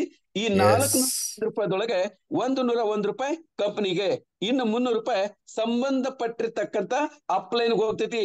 ನಿಮಗ ಡೈರೆಕ್ಟ್ ಆಗಿ ಬರ್ತೈತೆ ಅಂತ ಹೇಳಿಲ್ಲ, ಸಂಬಂಧಪಟ್ಟಿರ್ತಕ್ಕಂಥ ವ್ಯಕ್ತಿಗಳು ಬರ್ತೈತೆ ಅಂತ ಹೇಳಿದೆ, ಹೌದಲ್ರಿ? ಏನ್ ಸರ್ ಇದರ ಅರ್ಥ? ಇದರ ಅರ್ಥ ಇಷ್ಟೇ. ಈಗ ನಾನು ನೆಕ್ಸ್ಟ್ ಸ್ಟೆಪ್ ಒಳಗೆ ಇದರ ಅರ್ಥ ನಿಮ್ಗೆ ಬಿಡಿಸಿ ಹೇಳ್ತೀನಿ. ಇಲ್ಲೇ ನಾನು ಕಂಪನಿ ಜಾಯ್ನ್ ಆದೆ, ಹೌದಲ್ರಿ? ನಾನು ಕಂಪನಿ ಜಾಯ್ನ್ ಆದೆ, 401 ರೂಪಾಯಿ ಕೊಟ್ಟೆ. 401 ರೂಪಾಯಿ ಕೊಟ್ಟು ಜಾಯ್ನ್ ಆದ್ಮೇಲೆ ನಾನು 2 ಜನರಿಗೆ ಹಾಕಿದೆ. ಸ್ಟಾರ್ಟಿಂಗ್ ದೊಳಗೆ 2 ಜನರಿಂದ ನನಗೆ ಯಾವ್ದು ಇನ್ಕಮ್ ಬರಂಗಿಲ್ಲ, 0. ಏನ್ ಸರ್? ಯಾವ್ದೇ ತರದ ಇನ್ಕಮ್ ಬರಂಗಿಲ್ಲ. ಹಂಗಾರೆ ನಮ್ಗೆ ಇನ್ಕಮ್ ಯಾವಾಗ ಬರ್ತಿದ್ರಿ? ಯಾವಾಗ ಬರ್ತೈತೆ ಅಂದ್ರೆ, ಈಗ ನಾನೇನು 2 ಜನ ಮಾಡಿದೆ, ಅವ್ರು ನೆಕ್ಸ್ಟ್ ಲೆವೆಲ್ ದೊಳಗೆ 2 4 ಜನ ಮಾಡ್ತಾರ, ಹೌದಲ್ರಿ? ಈ 4 ಜನರಿಂದ ಮೊದಲೇ ಇನ್ಕಮ್ ನಂದು ಸ್ಟಾರ್ಟ್ ಆಗ್ತೈತಿ. ಈ 4 ಜನ ನನ್ನ ಅಕೌಂಟಿಗೆ 300 ರೂಪಾಯಿ ಹಾಕ್ತಾರ. ಈಗ ನಾನ್ ಹೆಂಗ 300 ರೂಪಾಯಿ ಹಾಕಿ ಆಕ್ಟಿವೇಶನ್ ಮಾಡ್ತಿಲ್ಲ, ಈ 4 ಜನ 300 ರೂಪಾಯಿ ಹಾಕಿ ಆಕ್ಟಿವೇಶನ್ ಮಾಡ್ತಾರ. ಯಾಕಂದ್ರೆ ಆಕ್ಟಿವೇಶನ್ ಮಾಡೋದು ಅಧಿಕಾರ ಅವ್ರ ಸೆಕೆಂಡ್ ಅಪ್ಲೈನ್ ಆಗಿರ್ತಕ್ಕಂಥ ನನಗಿರ್ತೈತಿ. ಪಾಯಿಂಟ್ ಕ್ಲಿಯರ್ ಆತ್ರಿ? ಈ ಪ್ರಕಾರ ಸೆಕೆಂಡ್ ಲೆವೆಲ್ ಆಗ 4 ಜನ ಒಂದೊಂದು ವ್ಯಕ್ತಿ 300 ರೂಪಾಯಿದಂಗೆ ನನ್ನ ಅಕೌಂಟಿಗೆ 1,200 ರೂಪಾಯಿ ಬೀಳ್ತೈತಿ, ಹೌದಲ್ರಿ? ಈ 1,200 ರೂಪಾಯಿದೊಳಗೆ ನಾ ಏನ್ ಮಾಡ್ತೀನಿ ಅಂದ್ರೆ, ಮತ್ತೆ ವಾಪಸ್ 600 ರೂಪಾಯಿ ರಿಇನ್ವೆಸ್ಟ್ಮೆಂಟ್ ಮಾಡಿ ಈ ಸರಿ 3ನೇ ಪ್ರಮೋಷನ್ ತಗೋತೀನಿ. ಎಷ್ಟನೇ ಸರ್? 600 ರೂಪಾಯಿ ಇನ್ವೆಸ್ಟ್ಮೆಂಟ್ ಮಾಡಿ 3ನೇ ಪ್ರಮೋಷನ್. ಸರ್, ನಮ್ ಪ್ರಕಾರ 2ನೇ ಪ್ರಮೋಷನ್ ಆಗ್ಬೇಕಲ್ಲ, ನೀವು 3ನೇದು ಅಂತ ಹೇಳ್ತೀರಿ. ಹೌದು, ನಾನು 3ನೇದು ಅಂತಾನೆ ಹೇಳಕ್ತೀನಿ. ಯಾಕಂದ್ರೆ ಮೊದಲೇದು ನಾನು ಇಲ್ಲಿ ಫಸ್ಟ್ ಅಂತ ಏನೈತಿಲ್ರಿ, ಫಸ್ಟ್ 101 ರೂಪಾಯಿ ಇದು ಕಂಪನಿ.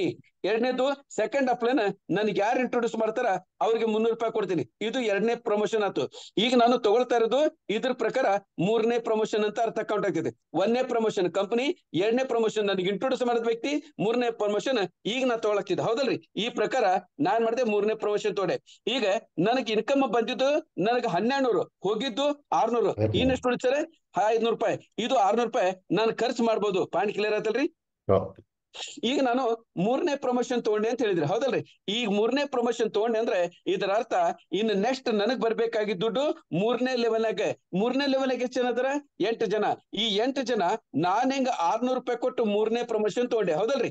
ಈಗ ಇವ್ರು 8 ಜನ 600 ರೂಪಾಯಿ ಕೊಟ್ಟು ನನಗ್ ಕೊಡ್ತಾರ. ಯಾಕೆ ಹೇಳ್ರಿ? ಯಾಕಂದ್ರೆ ಈಗ ನಾನು 3ನೇ ಪ್ರಮೋಷನ್ ತಗೋಬೇಕಾದ್ರೆ ನಮ್ಮ ದುಡ್ಡು 3ನೇ ಅಪ್ಲೈನ್ ಹೋಗ್ತೈತಿ. 8 ಜನರಿಗೆ ನಾನು ಈ ಸರಿ 3ನೇ ಅಪ್ಲೈನ್ ಕ್ಲಿಯರ್ ಆತಲ್ರಿ. ಈ ಪ್ರಕಾರ ಥರ್ಡ್ ಲೆವೆಲ್ನಾಗ ನನಗೆ 8 ಜನರಿಂದ 600 ರೂಪಾಯಿದಂಗೆ ನನ್ನ ಅಕೌಂಟಿಗೆ ಎಷ್ಟು ಬೀಳ್ತೈತಿ? 4,800 ರೂಪಾಯಿ.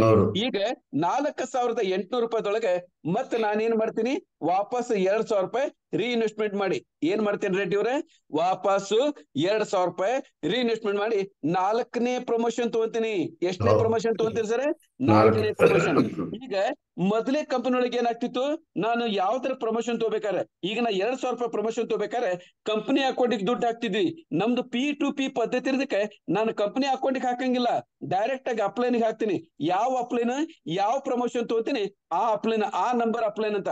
ಈಗ ನಾನು 4ನೇ ಪ್ರಮೋಷನ್ ತೊಗೊಳಕ್ತೀನಿ ಅಂದ್ರೆ 4ನೇ ಅಪ್ಲೈನ್ಗೆ ದುಡ್ಡು ಹೋಗ್ತೈತಿ ಅಂತ ಅರ್ಥ. ಪಾಯಿಂಟ್ ಕ್ಲಿಯರ್ ಆತ್ರಿ? ಈಗ ನನಗೆ ಇನ್ಕಮ್ ಆಗಿದ್ದು 4,800, ಖರ್ಚಾಗಿದ್ದು 2,000 ರೂಪಾಯಿ. ಇನ್ನು ನನ್ನ ಪಾಕೆಟ್ ಉಳಿದಿದ್ದು 2,800 ರೂಪಾಯಿ. ಇದ್ರ ಜೊತೆಗೆ ನಾನು 4ನೇ ಪ್ರಮೋಷನ್ ತಗೊಂಡೆ, ಹೌದಲ್ರಿ? ಅಂದ್ರೆ ನಾನು 4th ಅಪ್ಲೈನ್ ಆದೆ. ಯಾರಿಗೆ? ಈಗ 4ನೇ ಅಪ್ಲೈನ್ ಯಾರಿಗೆ ಸರ್? ನಾನು 16 ಜನರಿಗೆ. ಈಗ ನಾನು 16 ಜನರಿಗೆ 4ನೇ ಅಪ್ಲೈನ್ ಆಗಿದ್ದಕ್ಕೆ ಈ 16 ಜನ ಅವ್ರದ್ದು 4ನೇ ಪ್ರಮೋಷನ್ ತಗೋಬೇಕಾದ್ರೆ ನಂದು ಪ್ರತಿ ಒಂದ್ ವ್ಯಕ್ತಿ 2,000 ನನ್ನ ಅಕೌಂಟಿಗೆ ಹಾಕ್ತಾರ. ಈ ಪ್ರಕಾರ 16 ಜನ, ಒಂದ್ ವ್ಯಕ್ತಿ 2,000 ಅಂದ್ರೆ ನಂದು ಟೋಟಲ್ ಇನ್ಕಮ್ ಎಷ್ಟಾದ್ ಸರ್?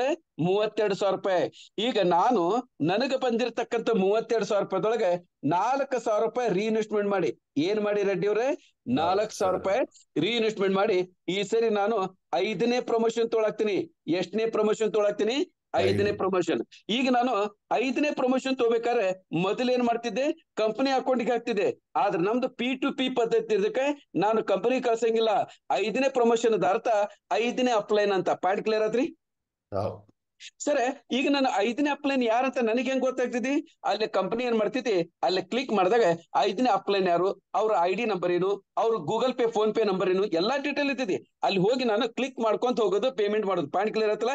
ಈ ಪ್ರಕಾರ 5ನೇ ಅಪ್ಲೈನ್ಗೆ ನಾನು ಕೊಟ್ಟೆ. ಈಗ ನಾನು 32,000 ರೂಪಾಯಿದೊಳಗೆ 4,000 ರೀಇನ್ವೆಸ್ಟ್ ಸರ್ 28,000 ರೂಪಾಯಿ. ಪಾಯಿಂಟ್ ಕ್ಲಿಯರ್ ಆತ್ರಿ? ಇದ್ರ ಜೊತೆಗೆ ನಾನು 5ನೇ ಪ್ರಮೋಷನ್ ತಗೊಂಡೆ ಅಂತ ಹೇಳಿದ್ರಿ, ಹೌದಲ್ರಿ? ಇದ್ರ ಅರ್ಥ ನಾನು 5ನೇ ಲೆವೆಲ್ನಾಗ ಬಂದೆ ಅಂತ ಅರ್ಥ. ಈಗ ನೀವ್ ಹೇಳ್ರಿ, ನನ್ನ 5ನೇ ಲೆವೆಲ್ನಾಗ ನನ್ನ ಕೆಳಗಡೆ ಹೊಸದಾಗಿ ಎಷ್ಟು ಜನ ಬಂದಾರ? 32 ಜನ. ಈ 32 ಜನ ಇನ್ ಫ್ಯೂಚರ್ದೊಳಗೆ ಪ್ರಮೋಷನ್ ತಗೋಬೇಕಾದ್ರೆ ಡೈರೆಕ್ಟ್ ಆಗಿ ನನ್ನ ಅಕೌಂಟಿಗೆ ದುಡ್ಡು ಹಾಕ್ತಾರ. ಯಾಕಂದ್ರೆ ಈ 32 ಜನರಿಗೆ ಪ್ರಮೋಷನ್ ಕೊಡೋದಕ್ಕಾರ ನನ್ನ ಹತ್ರ ಐತಿ. ಪಾಯಿಂಟ್ ಕ್ಲಿಯರ್ ಆತ್ರಿ? ಈ ಪ್ರಕಾರ 32 ಜನ ಒಂದೊಂದು ವ್ಯಕ್ತಿ 4,000 ರೂಪಾಯಿದಂಗೆ ನನ್ನ ಅಕೌಂಟಿಗೆ ಟೋಟಲ್ ಎಷ್ಟು ಜಮಾತು? 1,28,000. ರೆಡ್ಡಿ ಅವ್ರೆ ಎಷ್ಟಾಯ್ತು? 1,28,000. ಈ 1,28,000 ರೂಪಾಯಿದೊಳಗೆ ನಾನ್ ಮಾಡ್ತೀನಿ ಮತ್ತೆ ವಾಪಸ್ 8,000 ರೂಪಾಯಿ ರೀಇನ್ವೆಸ್ಟ್ಮೆಂಟ್ ಮಾಡಿ ಏನ್ ಮಾಡಿ ಸರ್? 8,000 ರೂಪಾಯಿ ವಾಪಸ್ ರೀಇನ್ವೆಸ್ಟ್ಮೆಂಟ್ ಮಾಡಿ ನಾನು 6ನೇ ಪ್ರಮೋಷನ್ ತಗೊಂತೀನಿ. ಎಷ್ಟನೇ ಪ್ರಮೋಷನ್ ರೆಡ್ಡಿ ಅವ್ರೆ? 6ನೇ ಪ್ರಮೋಷನ್. ಈಗ 6ನೇ ಪ್ರಮೋಷನ್ ತಗೋಬೇಕಾದ್ರೆ ನಾನು 8,000 ರೂಪಾಯಿ ಕೊಟ್ಟೆ, ಕಂಪನಿ ಕೊಡಂಗಿಲ್ಲ. P2P ಪದ್ಧತಿ ಪ್ರಕಾರ ನಾ ಡೈರೆಕ್ಟ್ ಆಗಿ ನನ್ನ ಅಪ್ಲೈನೆ, ಯಾರ ಅಪ್ಲೈನು? 6ನೇ ಅಪ್ಲೈನಿಗೆ ಅಕೌಂಟಿಗೆ ದುಡ್ಡು ಹಾಕ್ತೀನಿ. ಪಾಯಿಂಟ್ ಕ್ಲಿಯರ್ ಆತಿಲ್ರಿ? ಇಲ್ಲೇ 8,000 ರೂಪಾಯಿ ಹಾಕಿದಾದ್ಮೇಲೆ ಇಲ್ಲಿ ಯಾವುದೇ ತರದ TDS ಏನ್ ಸರ್ವಿಸ್ ಚಾರ್ಜ್ ಏನು ಕಟ್ಟಂಗಿಲ್ಲ. ಪೇಮೆಂಟ್ 100% ನಮ್ಮ ಅಕೌಂಟಿಗೆ ದುಡ್ಡು ಬೀಳ್ತೈತಿ. ಪಾಯಿಂಟ್ ಕ್ಲಿಯರ್ ಆತಲ್ಲ? ಇದ್ರ ಜೊತೆಗೆ ಈಗ 1,28,000 ರೂಪಾಯಿದೊಳಗೆ 8,000 ರೂಪಾಯಿ ಮೈನಸ್ ಮಾಡ್ರಿ. ಇನ್ನಷ್ಟು ಉಳಿತು ನನ್ನ ಪಾಕೆಟ್ಗೆ 1,20,000 ರೂಪಾಯಿ ಉಳಿತು. ಅದ್ರ ಜೊತೆಗೆ ನಾನು 6ನೇ ಪ್ರಮೋಷನ್ ತಗೊಂಡೆ. ಪಾಯಿಂಟ್ ಕ್ಲಿಯರ್ ಆತ್ರಿ? ಈಗ 6ನೇ ಪ್ರಮೋಷನ್ ತಗೊಂಡಲ್ಲ, ಇದ್ರ ಅರ್ಥ ಈಗ ನಾನು 6th ಅಪ್ಲೈನ್ ಆದೆ, ಹೌದಲ್ರಿ? ಈಗ ನಾನು ಎಷ್ಟನೇ ಅಪ್ಲೈನ್ ಆದೆ? 6ನೇ ಅಪ್ಲೈನ್. 6ನೇ ಲೆವೆಲ್ನಾಗ ನನ್ನ ಕೆಳಗಡೆ ಎಷ್ಟು ಜನ ಅದ್ರ? 64 ಜನ. ಈಗ ಈ 64 ಜನ ಅವರು 6ನೇ ಪ್ರಮೋಷನ್ ತಗೋಬೇಕಾರೆ ಏನ್ ಮಾಡ್ತಾರ? ನಾನ್ ಹೆಂಗೆ 8,000 ರೂಪಾಯಿ ನನ್ನ ಡೈರೆಕ್ಟ್ 6ನೇ ಅಪ್ಲೈನ್ ಹಾಕಿದ್ನಲ್ಲ, ಹಂಗೆ ಈ 64 ಜನ ತಾವು ಕೊಡ್ತಕ್ಕಂಥ 8,000 ರೂಪಾಯಿ ಯಾರಿಗೆ ಹಾಕ್ತಾರ? ನನ್ನ ಅಕೌಂಟಿಗೆ. ಯಾಕಂದ್ರೆ 64 ಜನರಿಗೆ ನಾನು 6ನೇ ಅಪ್ಲೈನ್ ಆಗಿರ್ತೀನಿ. ಪಾಯಿಂಟ್ ಕ್ಲಿಯರ್ ಆತ್ರಿ? ಯಾಕಂದ್ರೆ ನಾನು 6ನೇ ಪ್ರಮೋಷನ್ ತಗೊಂಡೇನಲ್ಲ ಅದಕ್ಕೆ. ಈ ಪ್ರಕಾರ 64 ಜನ ಒಂದೊಂದು ವ್ಯಕ್ತಿ ಏನಾಗ್ತಾರೆ? 8,000 ರೂಪಾಯಿ ಅಂದ್ರೆ ನನ್ನ ಅಕೌಂಟಿಗೆ ಜಮಾ ಎಷ್ಟಾಯ್ತು? 5,12,000 ರೂಪಾಯಿ. ಈಗ 5,12,000 ರೂಪಾಯಿದೊಳಗೆ ನಾ ಏನ್ ಮಾಡ್ತೀನಿ? ನೆಕ್ಸ್ಟ್ 16,000 ರೂಪಾಯಿ ರೀಇನ್ವೆಸ್ಟ್ಮೆಂಟ್ ಮಾಡಿ. ಎಷ್ಟು ಸರ್? 16,000 ರೂಪಾಯಿ ರೀಇನ್ವೆಸ್ಟ್ಮೆಂಟ್ ಮಾಡಿ ನಾನು 7ನೇ ಪ್ರಮೋಷನ್ ತಗೋತೀನಿ. ಎಷ್ಟನೇ ಪ್ರಮೋಷನ್ ಸರ್? 7ನೇ ಪ್ರಮೋಷನ್. ಈಗ ನಾನು 7ನೇ ಪ್ರಮೋಷನ್ ತಗೋಬೇಕಾದ್ರೆ 16,000 ರೂಪಾಯಿ ಏನೈತಿ? ಪೇಮೆಂಟ್ ಕೊಡ್ಬೇಕು. ಮೊದಲು ಬೇರೆ ಕಂಪ್ನಿ ಒಳಗಾಗಿದ್ರೆ ಕಂಪ್ನಿಗೆ ಹೋಗಿ ವಾಪಸ್ ನಮ್ಮ ಅಕೌಂಟ್ ಬರ್ತಿತ್ತು. ಇಲ್ಲ ಡೈರೆಕ್ಟ್ P2P ಪದ್ಧತಿ ಇರೋದಕ್ಕೆ ನಾನು ಯಾರಿಗೆ ಅಕೌಂಟ್ ಹಾಕ್ಬೇಕು ಅವ್ರದ್ದು ಡಿಟೇಲ್ ಇರ್ತೈತಿ. ಇಲ್ಲ ಯಾರ ಡಿಟೇಲ್ ಇರ್ತೈತಿ, ನನ್ನ ಮೇಲೆ ಇರ್ತಕ್ಕಂತ 7ನೇ ಅಪ್ಲೈನು. ಪಾಯಿಂಟ್ ಕ್ಲಿಯರ್ ಆತ್ರಿ? ಈಗ ನನಗೆ ಇನ್ಕಮ್ ಬಂದಿದ್ದು 5,12,000. ಅದ್ರಾಗ 16,000 ರೂಪಾಯಿ ಮಾನಸ್ ಆದ್ರೆ ಇನ್ನೆಷ್ಟು ಉಳಿತೈತಿ? ಇದು ನನಗೆ 4,96,000 ರೂಪಾಯಿ. ಇದು 7ನೇ ಲೆವೆಲ್, ಹೌದಲ್ರಿ? 1, 2, 3, 4, 5, 6ನೇ ಲೆವೆಲ್. 6th ಲೆವೆಲ್ನಾಗ ನನಗೆ ಇನ್ಕಮ್ ಎಷ್ಟೈತ್ರಿ? ನಾನು ಈ ಪ್ರಕಾರ 6ನೇ ಲೆವೆಲ್ ಸಕ್ಸಸ್ಫುಲಿ ಕಂಪ್ಲೀಟ್ ಮಾಡಿದೆ. ನನಗೆ ಇನ್ಕಮ್ ಎಷ್ಟಾಯ್ತು? 4,96,000 ರೂಪಾಯಿ, ಹೌದಲ್ರಿ? ಪಾಯಿಂಟ್ ಕ್ಲಿಯರ್ ಆತ್ರಿ? ಈಗ ನಾನೇನ್ ಮಾಡ್ತೀನಿ, ಇಲ್ಲೇ ಮುಂದೆ ನಾನು ಡಿಟೇಲ್ ಆಗಿ ಹೇಳಂಗಿಲ್ಲ, ಶಾರ್ಟ್ ಕಟ್ ಆಗಿ. ಈಗ ನಾನು ಇಲ್ಲಿ ಎಷ್ಟನೇ ಸರಿ 7ನೇ ಲೆವೆಲ್ಗೆ ಬಂದೆ ಅಂತ ಹೇಳಿದ್ರಿ, ಹೌದಲ್ರಿ? 7ನೇ ಲೆವೆಲ್ ಆದ್ಮೇಲೆ 8ನೇ ಲೆವೆಲ್, 8ನೇ ಲೆವೆಲ್ ಆದ್ಮೇಲೆ ಇಲ್ಲಿ 7ನೇ ಲೆವೆಲ್ ಎಷ್ಟು ಜನ ಅದಾರ? 128 ಜನ. 8ನೇ ಲೆವೆಲ್ ಎಷ್ಟು ಜನ ಬರ್ತಾರೆ? 216 ಜನ. 9ನೇ ಲೆವೆಲ್ಗೆ 512 ಜನ, ಹೌದಲ್ರಿ? 10ನೇ ಲೆವೆಲ್ ಎಷ್ಟು ಜನ ಬರ್ತಾರೆ ಸರ್? 1,024. 11ನೇ ಲೆವೆಲ್ ನನ್ನ ಕೆಳಗಡೆ ಎಷ್ಟು ಜನ ಬರ್ತಾರೆ?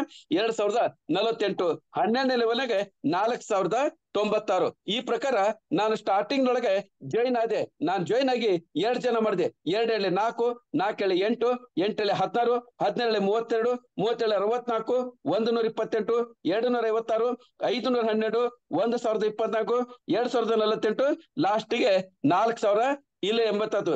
ಈ ಪ್ರಕಾರ ನಾನು ಕಷ್ಟಪಟ್ಟು ಟೀಮ್ ಅನ್ನು ಬೆಳೆಸಿದ್ರೆ ನನಗೆ ಇನ್ಕಮ್ ಯಾವ ತರ ಬರ್ತದೆ ಸರ್? ಸ್ಟಾರ್ಟಿಂಗ್ ದೊಳಗೆ ಇನ್ಕಮ್ ಏನಿತ್ತು ಸರ್? ಪ್ರಮೋಷನ್ ಬಿಟ್ಟು ಸ್ಟಾರ್ಟಿಂಗ್ ದೊಳಗೆ ಬಂದಿದ್ದು ಕೇವಲ 600 ರೂಪಾಯಿ. ಇಗ್ನೋರ್ ಮಾಡಿದೆ. 2,800 ಬಂತು. ಏನ್ ಬಂತು? 28,000, 1,20,000, 5 ಲಕ್ಷ, 20 ಲಕ್ಷ, 80 ಲಕ್ಷ, 3 ಕೋಟಿ, 13 ಕೋಟಿ, 52 ಕೋಟಿ, 209 ಕೋಟಿ. ಈಗ ನಾವು ಸ್ಟಾರ್ಟಿಂಗ್ ದೊಳಗೆ ಇಲ್ಲಿ ಮಟ್ಟ ನಾನು ಇಗ್ನೋರ್ ಮಾಡ್ಬೋದು. ಈಗ ನೀವು ಹೇಳ್ರಿ, ಈಗ ನಾನು ಈ ಲೆವೆಲ್ನಾಗ ಇದು 1ನೇ 2ನೇ ಲೆವೆಲ್, ಇದು 2, 3, 4, 5ನೇ ಲೆವೆಲ್ ಬಂದೆ ಅಂತ ತಿಳ್ಕೊಡ್ರಿ. 5ನೇ ಲೆವೆಲ್ ಒಳಗೆ ಈಗ 1,20,000 ರೂಪಾಯಿ ಉಳಿತೈತಿ. 5ನೇ ಲೆವೆಲ್ ಎಷ್ಟು ಉಳಿತೈತಿ ರೆಡ್ಡಿವ್ರೆ? 1,20,000 ರೂಪಾಯಿ. 5ನೇ ಲೆವೆಲ್ ಮುಗಿದ್ಮೇಲೆ ಮತ್ತೊಂದು ಸ್ವಲ್ಪ ದಿನ ಬಿಟ್ಟು 6ನೇ ಲೆವೆಲ್ ಕಂಪ್ಲೀಟ್ ಮಾಡ್ತೀನಿ. 6ನೇ ಲೆವೆಲ್ ಕಂಪ್ಲೀಟ್ ಮಾಡಿದಾಗ ನನ್ನ ಅಕೌಂಟಿಗೆ ಎಷ್ಟು ಬೀಳ್ತೈತಿ? 4,96,000 ರೂಪಾಯಿ. ಇದು ಇದು ಏನು ದೊಡ್ಡ ಅಮೌಂಟ್ ಅಲ್ಲ. ಆದ್ರೆ 7ನೇ ಲೆವೆಲ್ ಸಕ್ಸಸ್ಫುಲ್ ನಾ ಕಂಪ್ಲೀಟ್ ಮಾಡಿದಾಗ ನನ್ನ ಅಕೌಂಟ್ಗೆ ಎಷ್ಟು ಬಿತ್ತು? 20 ಲಕ್ಷ. ಇದು ನಮ್ಮಂತ ಬಡವರಿಗೆ ಒಂದು ಚಲೋ ಇನ್ಕಮ್ ಇದು, ಹೌದಲ್ರಿ? ಇದ ಪ್ರಕಾರ ಮತ್ತೊಂದು ಹೆಜ್ಜೆ ಹೋಗಿ ಮುಂದೋಗಿ 8ನೇ ಲೆವೆಲ್ ಸಕ್ಸಸ್ಫುಲಿ ಕಂಪ್ಲೀಟ್ ಮಾಡ್ತೀನಿ. 8ನೇ ಲೆವೆಲ್ ಕಂಪ್ಲೀಟ್ ಮಾಡಿದಾಗ ಏನಾಗ್ತಾರೆ? 81,28,000. ರೆಡ್ಡಿ ಅವ್ರೆ, 80 ಲಕ್ಷ ಸಣ್ಣ ಅಮೌಂಟ್ ಅಂತ ಹೇಳ್ತೀರಿ? ಸಣ್ಣ ಅಮೌಂಟ್ ಹೆಂಗೈತದೆ? ಸಣ್ಣ ಅಮೌಂಟ್ ಅಲ್ಲ, ಇದು ಒಂದು ಚಲೋ ಇನ್ಕಮ್. ಈಗ 8ನೇ ಲೆವೆಲ್ ಮುಗಿಸಿದೆ. ಇದ ಪ್ರಕಾರ ಇನ್ನೊಂದು ಸ್ವಲ್ಪ ಕಷ್ಟಪಟ್ಟೆ 9ನೇ ಲೆವೆಲ್ಗೆ ಹೋದೆ. 9ನೇ ಲೆವೆಲ್ಗೆ ಎಷ್ಟು ಬರ್ತೈತಿ? 3,26,40,000 ರೂಪಾಯಿ. ಈ 3,26,40,000 ರೂಪಾಯಿ ನಮ್ಮಂತ ಮಿಡಲ್ ಕ್ಲಾಸ್ ಜನರಿಗೆ ಬಹಳ ದೊಡ್ಡ ಅಮೌಂಟ್. ಎಸ್ ಅಂತಿರೋ ಅಂತಿರೋ? ಈಗ ಯಾವಾಗ ನಾವು 9 ಲೆವೆಲ್ ಮುಗಿಸಿದ ಮೇಲೆ ಇನ್ನೊಂದು ಸ್ವಲ್ಪ ಕಷ್ಟಪಟ್ರೆ 10ನೇ ಲೆವೆಲ್ ಮುಟ್ತೀನಿ ಅಂತ ಅರ್ಥ. ಒಂದು ದೇವರದಿಂದ ನಾನೇನಾರು 10ನೇ ಲೆವೆಲ್ ಮುಟ್ಟಿದ್ರೆ 13,08,16,000 ರೂಪಾಯಿ. ಇದು ನಾನಲ್ಲ, ನನ್ನ ಮಾತನ್ನ ಕಡಿಮೆ ಅಂದ್ರೆ 3 ಜನರೇಷನ್ ಆರಾಮಾಗಿ ಕುಂತು ತಿನ್ಬಹುದು. ಎಸ್ ಅಂತಿರೋ? ಈಗ ನಾನು 10 ಲೆವೆಲ್ ಕಂಪ್ಲೀಟ್ ಮಾಡಿ ಮತ್ತೊಂದು ಸ್ವಲ್ಪ ದಿನ ಕಷ್ಟಪಟ್ಟು ನಾನು 11ನೇ ಲೆವೆಲ್ ಹೋದ್ರೆ ಎಷ್ಟು ಬಂದ್ ಸರ್? 52,37,76,000 ರೂಪಾಯಿ. ಎಷ್ಟನೇ ಲೆವೆಲ್ ನೊಳಗೆ? 11ನೇ ಲೆವೆಲ್ ನೊಳಗೆ. ಈಗ 11ನೇ ಲೆವೆಲ್ ಬಂದ್ಮೇಲೆ ಮುಂದೆ ಮತ್ತೊಂದು ಹೆಜ್ಜೆ ಮುಂದೆ ಲಾಸ್ಟ್ ಸ್ಟೆಪ್ 12ನೇ ಲೆವೆಲ್ ಹೋದ್ರೆ ನನ್ನ ಅಕೌಂಟ್ನಾಗ ಎಷ್ಟು ಬೀಳ್ತೈತಿ? 209,71,52,000 ರೂಪಾಯಿ. ಮತ್ತೊಂದ್ ಸರಿ ಎಷ್ಟೈತಿ ಅಮೌಂಟ್? 209,71,52,000 ರೂಪಾಯಿ. ಸರಿ, ಇಲ್ಲೇ ಇಷ್ಟು ದೊಡ್ಡ ಅಮೌಂಟ್ ಕಳಿಸಿದೆ. ವಿಚಿತ್ರ ಅಂದ್ರೆ 10 ರೂಪಾಯಿದೊಂದು ಸೋಪ್ ಮಾರ್ಲಿಲ್ಲ, 5 ರೂಪಾಯಿದೊಂದು ಶಾಂಪೂ ಚೀಟ್ ಮಾರ್ಲಿಲ್ಲ, 50 ರೂಪಾಯಿದೊಂದು ಪಾವ್ ಕುಡಿ ಚಾಪ್, ಪಾವ್ ಕಿಲೋ ಚಾ ಪುಡಿ ಚೀಟು ಮಾರ್ಲಿಲ್ಲ. ಏನು ಮಾರ್ಲಾರ್ದನೆ ಕೇವಲ ನಾ ಏನ್ ಮಾಡಿದೆ ಸರ್? ಈ ಕಂಪನಿಗೆ ಒಂದು ವರ್ಷದಿಂದ 401 ರೂಪಾಯಿ ಕೊಟ್ಟು ಕಂಪನಿ ಜಾಯ್ನ್ ಆದೆ. ಪಾಯಿಂಟ್ ಕ್ಲಿಯರ್ ಐತ್ರಿ? ನನ್ನಂಗೆ ಜೀವನದೊಳಗೆ ಮುಂದೆ ಬರ್ಬೇಕಂತ ಆಸೆ ಇದ್ದಂತ ವ್ಯಕ್ತಿಗಳಿಗೆ 2 ಜನರಿಗೆ ಇಂಟ್ರೆಸ್ಟ್ ಮಾಡಿದೆ. ಆ 2 ಜನರಿಗೆ ಸಪೋರ್ಟ್ ಕೊಡ್ಕೊಂತ ಹೋಗ್ಕೊಂತ ನಾನ್ ಮಾಡಿದೆ. ನನ್ನ ಕಣ್ಣು ಮುಚ್ಚಿ ಕಣ್ಣು ತೆಗೆದ್ರೊಳಗೆ 2 ಇದ್ದಿದ್ದು 4 ಆತು, 4 ಇದ್ದಿದ್ದು 8 ಟೀಮ್ ಆತು, 8 ಇದ್ದಿದ್ದು 16 ಆತು, 16 ಇದ್ದಿದ್ದು 32 ಆತು, 64 ಆತು, 120 ಆತು. ಇದ ಪ್ರಕಾರ ಬೆಳೆದು ನನಗೇನಾಯ್ತು? ಲಾಸ್ಟ್ಗೆ 4,096 ಬೆಳೀತು.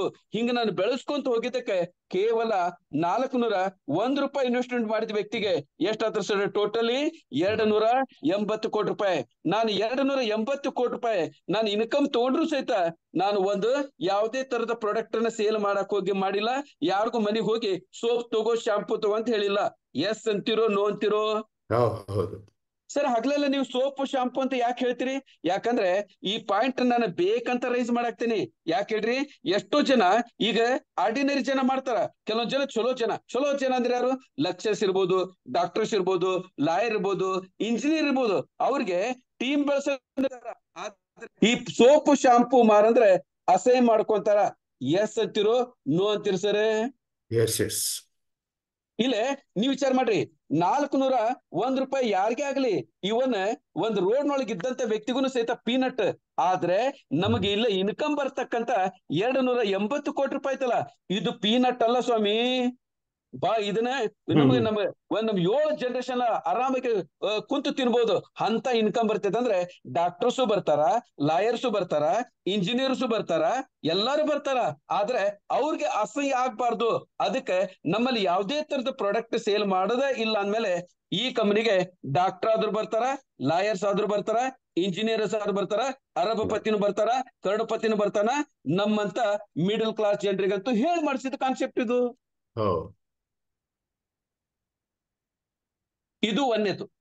ಇನ್ನು ಎರಡನೇ ಪಾಯಿಂಟ್ ಕ್ಲೀನ್ ಅಂಡ್ ಕ್ಲಿಯರ್ ಆಗಿ ಕಟ್ ಆಗಿ ಹೇಳ್ಬಿಡ್ತೀನಿ, ಯಾವುದೇ ಕನ್ಫ್ಯೂಷನ್ ಮಾಡ್ಕೊಳ್ಳೋದು ಬೇಡ.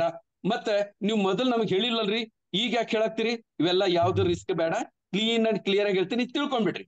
ಇಲ್ಲೇ ನಾನು ಮೊದಲ ಈ ಕಂಪನಿ ಜಾಯ್ನ್ ಆದೆ, ಹೌದಲ್ರಿ? ನಾನ್ ನೋಡ್ರಿ ಮೊದಲ ಕಂಪನಿ ಜಾಯ್ನ್ ಆದ್ಮೇಲೆ 2 ಜನ ಡೈರೆಕ್ಟ್ ಮಾಡಿದೆ, ಹೌದಲ್ರಿ? ನಾನು 3ನೇ ಪ್ರಮೋಷನ್ ತೊಗೊಳತೀನಿ, 2ನೇ ಪ್ರಮೋಷನ್ ಅಂತೂ ಕ್ಲಿಯರ್ ಆಯ್ತು, ಹೌದಲ್ರಿ? ಇಲ್ಲೇ ಕ್ಲಿಯರ್ ಆಗಿ ತಿಳ್ಕೊಡ್ರಿ, ನಾನು ಇಲ್ಲಿ ದೊಡ್ಡದು ಮಾಡಿ ಹೇಳ್ತೀನಿ, ಒಂದ್ ನಿಮಿಷ. ಇಲ್ಲೇ ಕ್ಲೀನ್ ಆಗಿ ತಿಳ್ಕೊಡ್ರಿ, ನಾನು ಸ್ಟಾರ್ಟಿಂಗ್ ಒಳಗೆ 2 ಜನ ಮಾಡ್ತೀನಿ, ಹೌದಲ್ರಿ? 3ನೇ ಪ್ರಮೋಷನ್ ತಗೋಬೇಕಾದ್ರೆ ಮತ್ತೊಂದು 3ನೇ ಡೈರೆಕ್ಟ್, 4ನೇ ಪ್ರಮೋಷನ್ ತಗೋಬೇಕಾದ್ರೆ ಮತ್ತೊಂದು ಡೈರೆಕ್ಟ್, ಅಂದ್ರೆ 4 ಆಯ್ತು. 5ನೇ ಪ್ರಮೋಷನ್ ತಗೋಬೇಕಾದ್ರೆ 5ನೇ ಡೈರೆಕ್ಟ್, ಲಾಸ್ಟ್ಗೆ 12ನೇ ಪ್ರಮೋಷನ್ ತಗೋಬೇಕಾದ್ರೆ ನನ್ನ ಕೆಳಗಡೆ ಡೈರೆಕ್ಟ್ ಆಗಿ 12 ಪ್ರಮೋಷನ್ ಅಂತ 12 ಡೈರೆಕ್ಟ್ ಆಗ್ಬೇಕಾಗ್ತೈತಿ. ಸರ್ ಯಾಕೆ ಈ ತರ ಯಾಕೆ ಕಂಡೀಷನ್ ಹಾಕಿದ್ರು? ಈ ತರ ಯಾಕೆ ಕಂಡೀಷನ್ ಹಾಕಿದ್ರೆ ಸರ್, ಇಲ್ಲಿ ನಮಗೆ 280 ಕೋಟಿ ಗಂಟ್ಲೆ ಪುಕ್ಷಟ್ ಸಿಗಂಗಿಲ್ಲ. ಡಮ್ಮಿ ಜನ ಬೇಡ. ಈಗ ಡಮ್ಮಿ ಜನ ಏನಾಗ್ತೈತಿ, ಯಾರು ಕೆಲಸ ಮಾಡ್ಲಾರ್ದು ಬಂದ್ ನಾವು ಕೆಲಸ ಮಾಡ್ರಿಗೂ ಮತ್ತೆ ಅವ್ರಿಗೆ ಸೇಮ್ ಟ್ರೀಟ್ಮೆಂಟ್ ಸಿಗಂಗಿಲ್ಲ. ಅದಕ್ಕೆ ಕ್ಲೀನ್ ಅಂಡ್ ಕ್ಲಿಯರ್ ಆಗಿ ತಿಳ್ಕೊಳ್ರಿ, ಪ್ರತಿ ಒಂದು ಪ್ರಮೋಷನ್ ಒಂದೊಂದು ಡೈರೆಕ್ಟ್ ಹಾಕ್ಬೇಕು. ಈಗ ಬರ್ಮಪ್ಪರ್ 2 ಹಾಕ್ಯಾರ, ಮುಂದೆ ಅವ್ರಿಗೆ ಇನ್ಕಮ್ ಸ್ಟಾಪ್ ಆಗ್ಬೋದು. ಎಲ್ಲಿ ಮಟ್ಟ ಸ್ಟಾಪ್ ಆಗ್ತೈತಿ? ಅವ್ರು ಯಾವ ಲೆವೆಲ್ ಆಗತ್ತಾರ ಆ ಲೆವೆಲ್ಗೆ ಮೀಟ್ ಆಗ್ಬೇಕು.